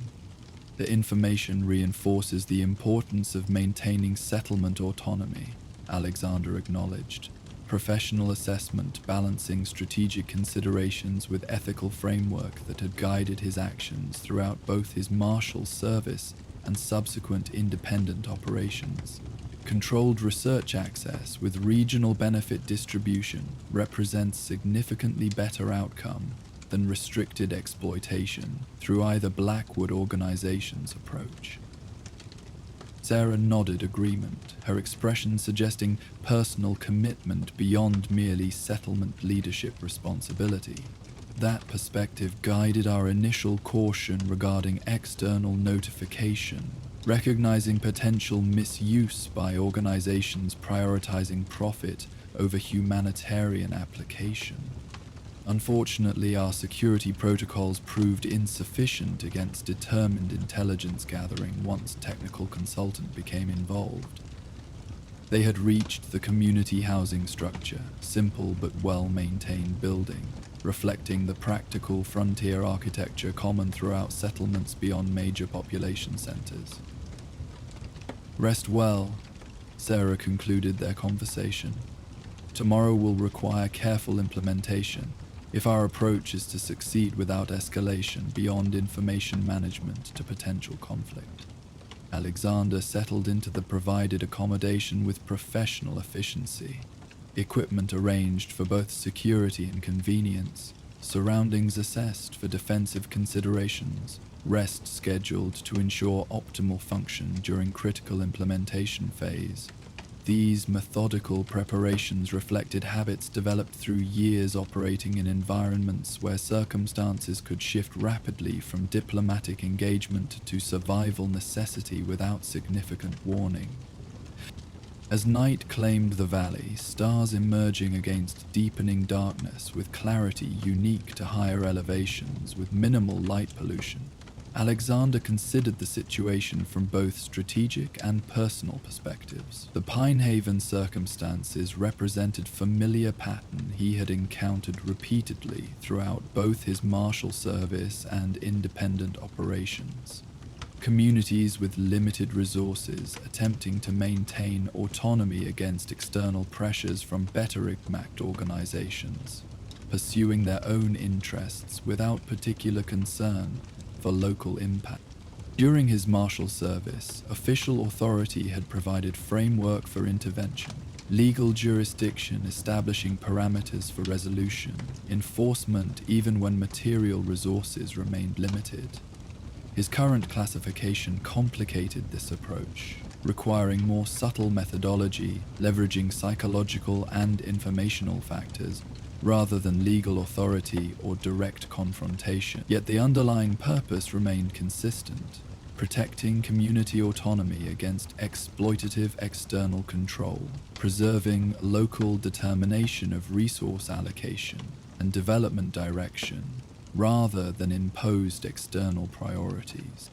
This continuity between his former official role and current independent operations provided personal reconciliation that transcended his classification transition from lawman to technical outlaw. While methodologies had necessarily adapted to changed circumstances, the fundamental ethical framework remained intact. Commitment to justice implemented through available means rather than abandoned through official rejection. Perhaps true law existed beyond merely codified regulations or organizational authority, residing instead within consistent ethical application regardless of official classification or institutional recognition. Morning arrived, with gentle illumination gradually claiming the valley, light spilling across the eastern ridges in warm golden progression that transformed the landscape from mysterious shadow to clear detail. Alexander had risen before dawn, conducting equipment preparation and mental review of planned implementation approach, while the settlement gradually transitioned to daily activity around him. His established habit of early preparation provided both practical advantage and psychological readiness for whatever developments might emerge during critical operational phases. Sarah arrived at the community housing as Alexander completed his preparation, her expression reflecting a combination of determination and understandable concern regarding their planned approach. Council representatives are prepared for their assigned communications, she reported, with the direct efficiency that characterized her leadership style. Initial approaches scheduled for mid-morning to allow appropriate observation positioning before engagement. Are there any adjustments based on overnight consideration? Alexander appreciated her recognition that strategic planning benefits from reflection period beyond initial development. Operational methodology often revealing potential refinements when examined through subsequent consideration, rather than merely proceeding with initial approach. No substantial changes required, he confirmed after brief consideration. The established communication patterns provide appropriate balance between credible engagement and necessary deniability if direct confrontation becomes unavoidable. Representative safety protocols remain primary consideration throughout implementation. With this confirmation, they proceeded toward the designated observation position. elevated location providing visual coverage of both Blackwood camps while maintaining sufficient distance for security. The position had been selected during previous planning for specific advantages: natural concealment preventing casual detection, multiple withdrawal routes if circumstances required repositioning, communication relay capability allowing coordination with settlement representatives during their separate approaches to each faction. Alexander established observation equipment with practiced efficiency, compact field scope positioned for optimal coverage, communication device connected to settlement relay system, physical position balancing visibility against exposure risk. These methodical preparations reflected operational discipline developed through years conducting similar operations, where effective observation often provided critical information influencing subsequent tactical adjustments or strategic reassessment. The Pinehaven representatives departed toward their respective assignments approximately 1 hour later, each following carefully established routes towards separate Blackwood camps. Their approach had been structured specifically for observation from both opposing faction positions, creating impression of attempted secrecy while ensuring sufficient visibility to generate necessary suspicion between the brothers once separate communications were detected. This intentional, careless secrecy represented central element in the strategic approach, establishing foundation for subsequent mistrust development between temporarily aligned organizations. "Now comes the waiting," Alexander noted to Sarah as they observed the representatives' progress from their elevated position. "Information operations require patience beyond direct engagement approaches. Effects develop through perception and reaction rather than immediate resolution." Sarah nodded understanding, settling into observation position with commendable discipline, despite natural concern for community representatives undertaking potentially dangerous assignments. "How did you develop this particular approach to conflict resolution?" she asked after several minutes of silent observation. "It seems more sophisticated than typical wasteland problem-solving methodology." The question represented reasonable curiosity rather than mere conversation, providing potential insight regarding Alexander's unusual combination of professional capability and independent operation. "Experience in various capacities," he responded. After brief consideration regarding appropriate disclosure, served with organization focusing on frontier stability before transitioning to independent operation, found that leveraging existing relationship dynamics frequently provides more sustainable resolution than direct force application or resource-intensive interventions. This measured response provided factual explanation without specifically identifying his former martial service. Reasonable precaution despite their current location well beyond normal NCR jurisdiction. Sarah appeared to recognize intentional generalization without taking offense. Understanding natural caution from someone operating beyond settled territories, where personal history frequently contained complicated elements, better left unspecified. Their conversation paused as observation showed Pinehaven representatives reaching their respective destinations, approaching Blackwood camps with appropriate caution while ensuring sufficient visibility to register with opposing faction observers. The subsequent interactions remained beyond direct visual confirmation, but proceeded according to established timeline based on representative signals transmitted through settlement communication relay. Phase 1 implementation proceeding within operational parameters, establishing foundation for subsequent development without immediate complication. By mid-afternoon, both representatives had returned safely to Pinehaven, their separate interactions with Blackwood factions having established necessary conditions for strategic development. Each brother had received distinct proposals suggesting exclusive arrangement with settlement, coupled with carefully structured information indicating their sibling had initiated separate negotiation attempts. Supporting documentation provided credible evidence regarding resource value, while suggesting settlement vulnerability to persuasion through appropriate incentives. Both expressed initial interest while demonstrating expected suspicion, one representative reported during debriefing conducted in Community Hall. Marcus requested detailed facility access protocols while emphasizing confidentiality requirements regarding our discussion. His questions focused particularly on communication with his brother's organization, suggesting existing concern regarding potential separate arrangement. The second representative confirmed similar pattern from Elias Blackwood. Initial engagement followed by specific inquiry regarding potential separate negotiation with his brother's organization.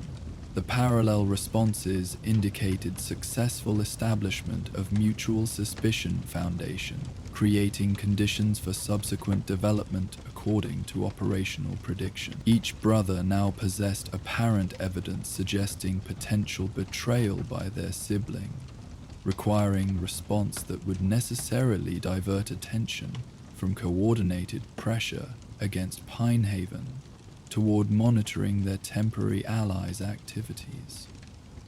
Phase 1 successful, Alexander confirmed after comprehensive debriefing completion. Both organizations will now implement increased observation of each other while attempting to secure exclusive arrangement with settlement.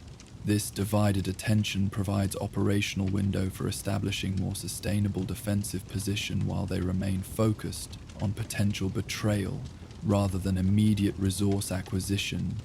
The Council responded to this assessment with visible relief, tempered by appropriate recognition that initial success represented merely foundation rather than complete resolution. What measures should we implement during this operational window? Sarah asked, focusing on practical application of advantage rather than premature celebration of partial success. Alexander outlined specific recommendations leveraging temporary psychological advantage. Defensive preparations focused on critical infrastructure protection rather than comprehensive perimeter security.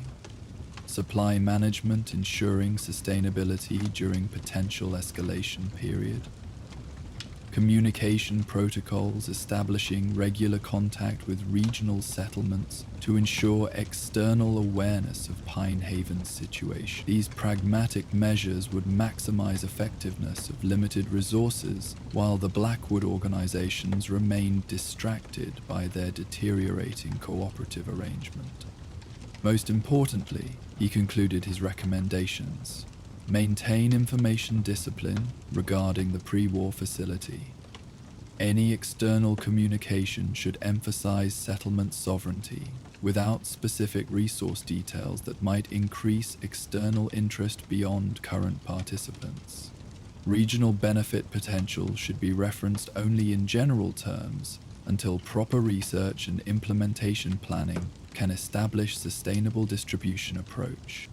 This guidance reflected Alexander's operational philosophy developed throughout his frontier experience, balancing immediate security requirements against longer-term stability considerations, prioritizing community determination of resource management over external control, regardless of claimed authority or superior force capability. The approach had defined his martial service and continued guiding his independent operations, despite changed methodological requirements imposed by his current classification. As evening approached once more, settlement council members dispersed to implement recommended measures, while observation teams maintained monitoring of Blackwood positions. Alexander remained with Sarah, reviewing contingency preparations should either faction attempt direct intervention.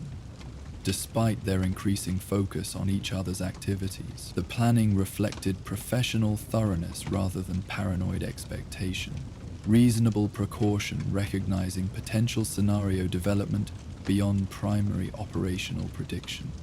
"You've provided perspective beyond what we could have developed internally," Sarah acknowledged as they concluded contingency review. "Not merely tactical advice, but fundamental approach to maintaining independence without direct confrontation against superior forces. These principles have application beyond current circumstances. Framework for addressing similar situations that will inevitably develop in frontier regions, regardless of specific participant."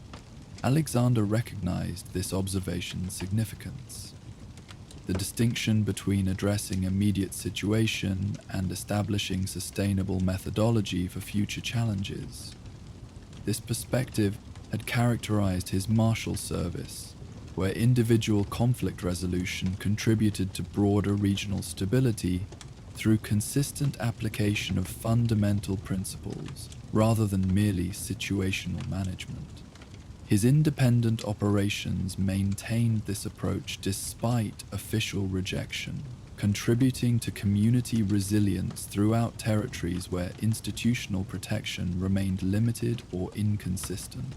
Applied consistently, these approaches can establish regional expectations regarding community autonomy, he confirmed, sharing perspective developed through years observing frontier development patterns. When settlements consistently maintain independence despite external pressure, potential controlling factions gradually adjust operational methodology toward mutual arrangement rather than exploitation. Individual resistance creates temporary security. Coordinated regional approach establishes sustainable environment. As darkness settled more fully across the valley, Alexander observed Pinehaven's transformation during just the brief period since his arrival.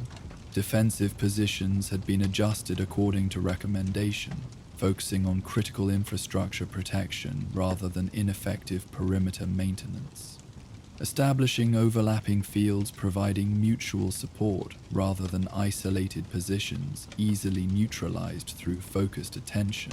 Community members moved with purpose rather than anxiety, implementing specific measures rather than responding to generalized fear.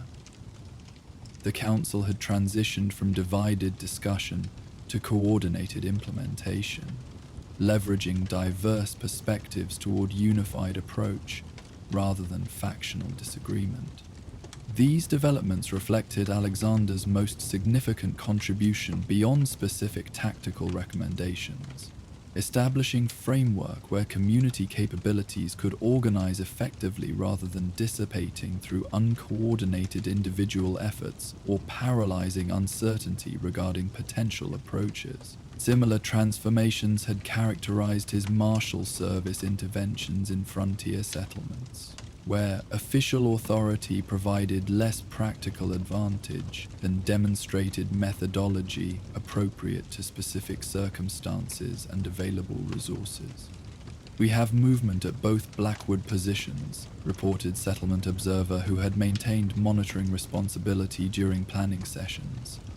"Each organization appears to be establishing additional observation posts oriented toward their counterpart rather than settlement direction, consistent with predicted response to information operation implementation."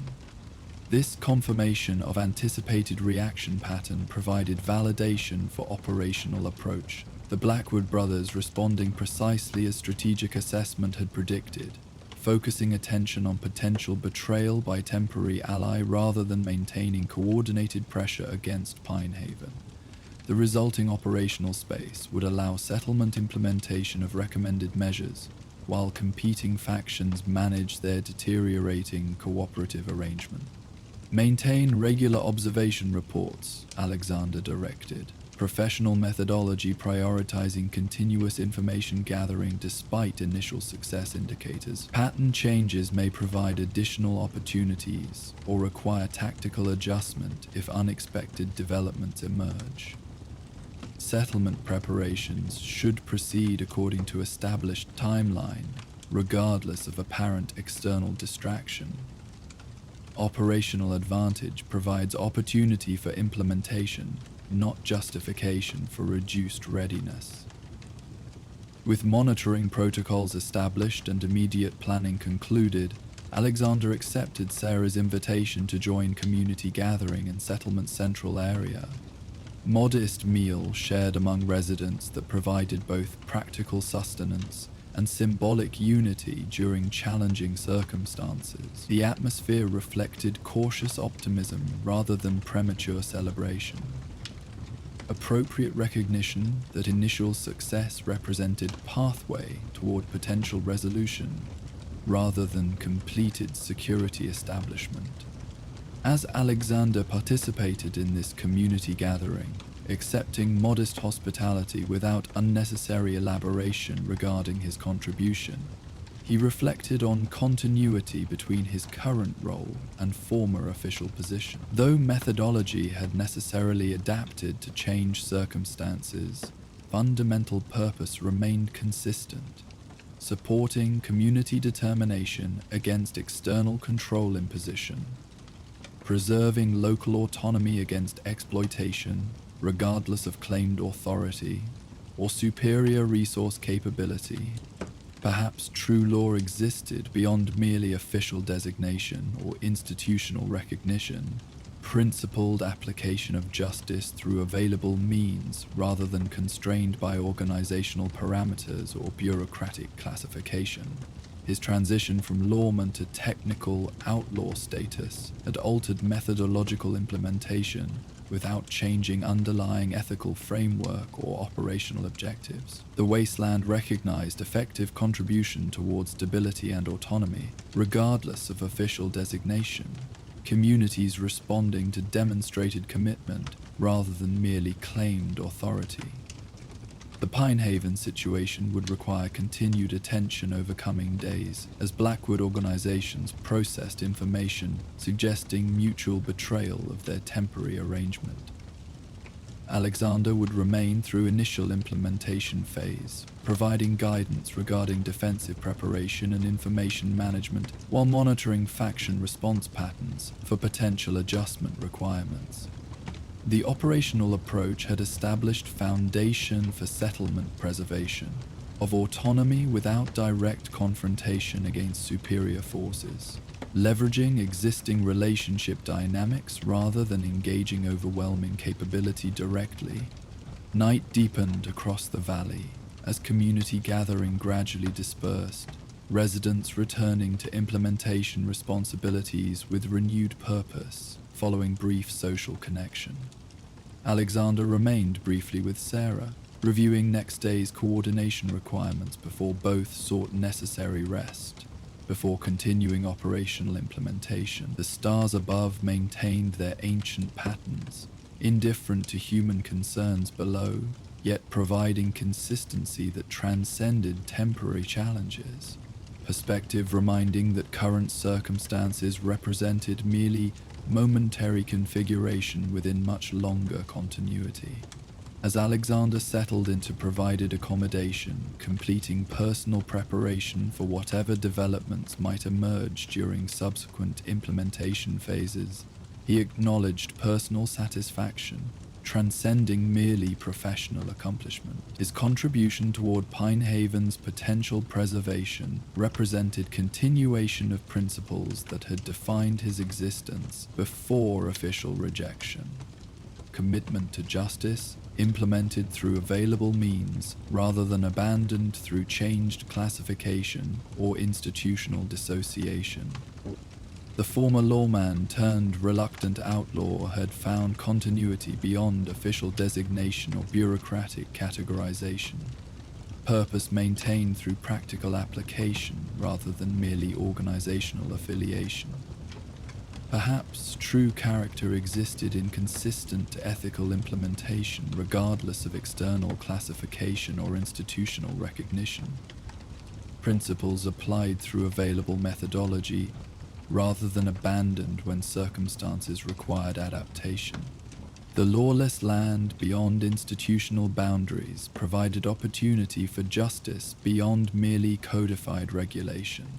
Fundamental principles applied through practical wisdom rather than rigid procedural constraint.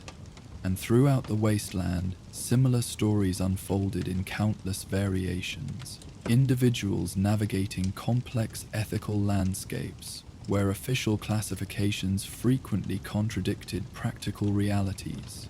Communities establishing sustainable existence through mutual support rather than merely institutional protection.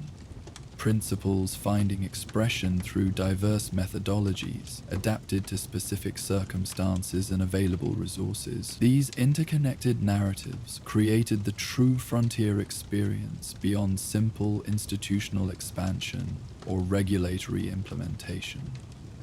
Human determination establishing meaningful existence within challenging environments through commitment transcending merely survival necessity. Thanks for wandering the wasteland with me tonight. If these stories helped you relax, don't forget to like, subscribe, and share your thoughts in the comments. For uninterrupted sleep, these videos play straight through without ads, letting the sounds of the wasteland guide you all night long. If you want more, check out our Patreon for early access and exclusive Spotify playlists. Link in the description. Sleep well, fellow vault dwellers. May your dreams be peaceful and your nights raid-free. Good night.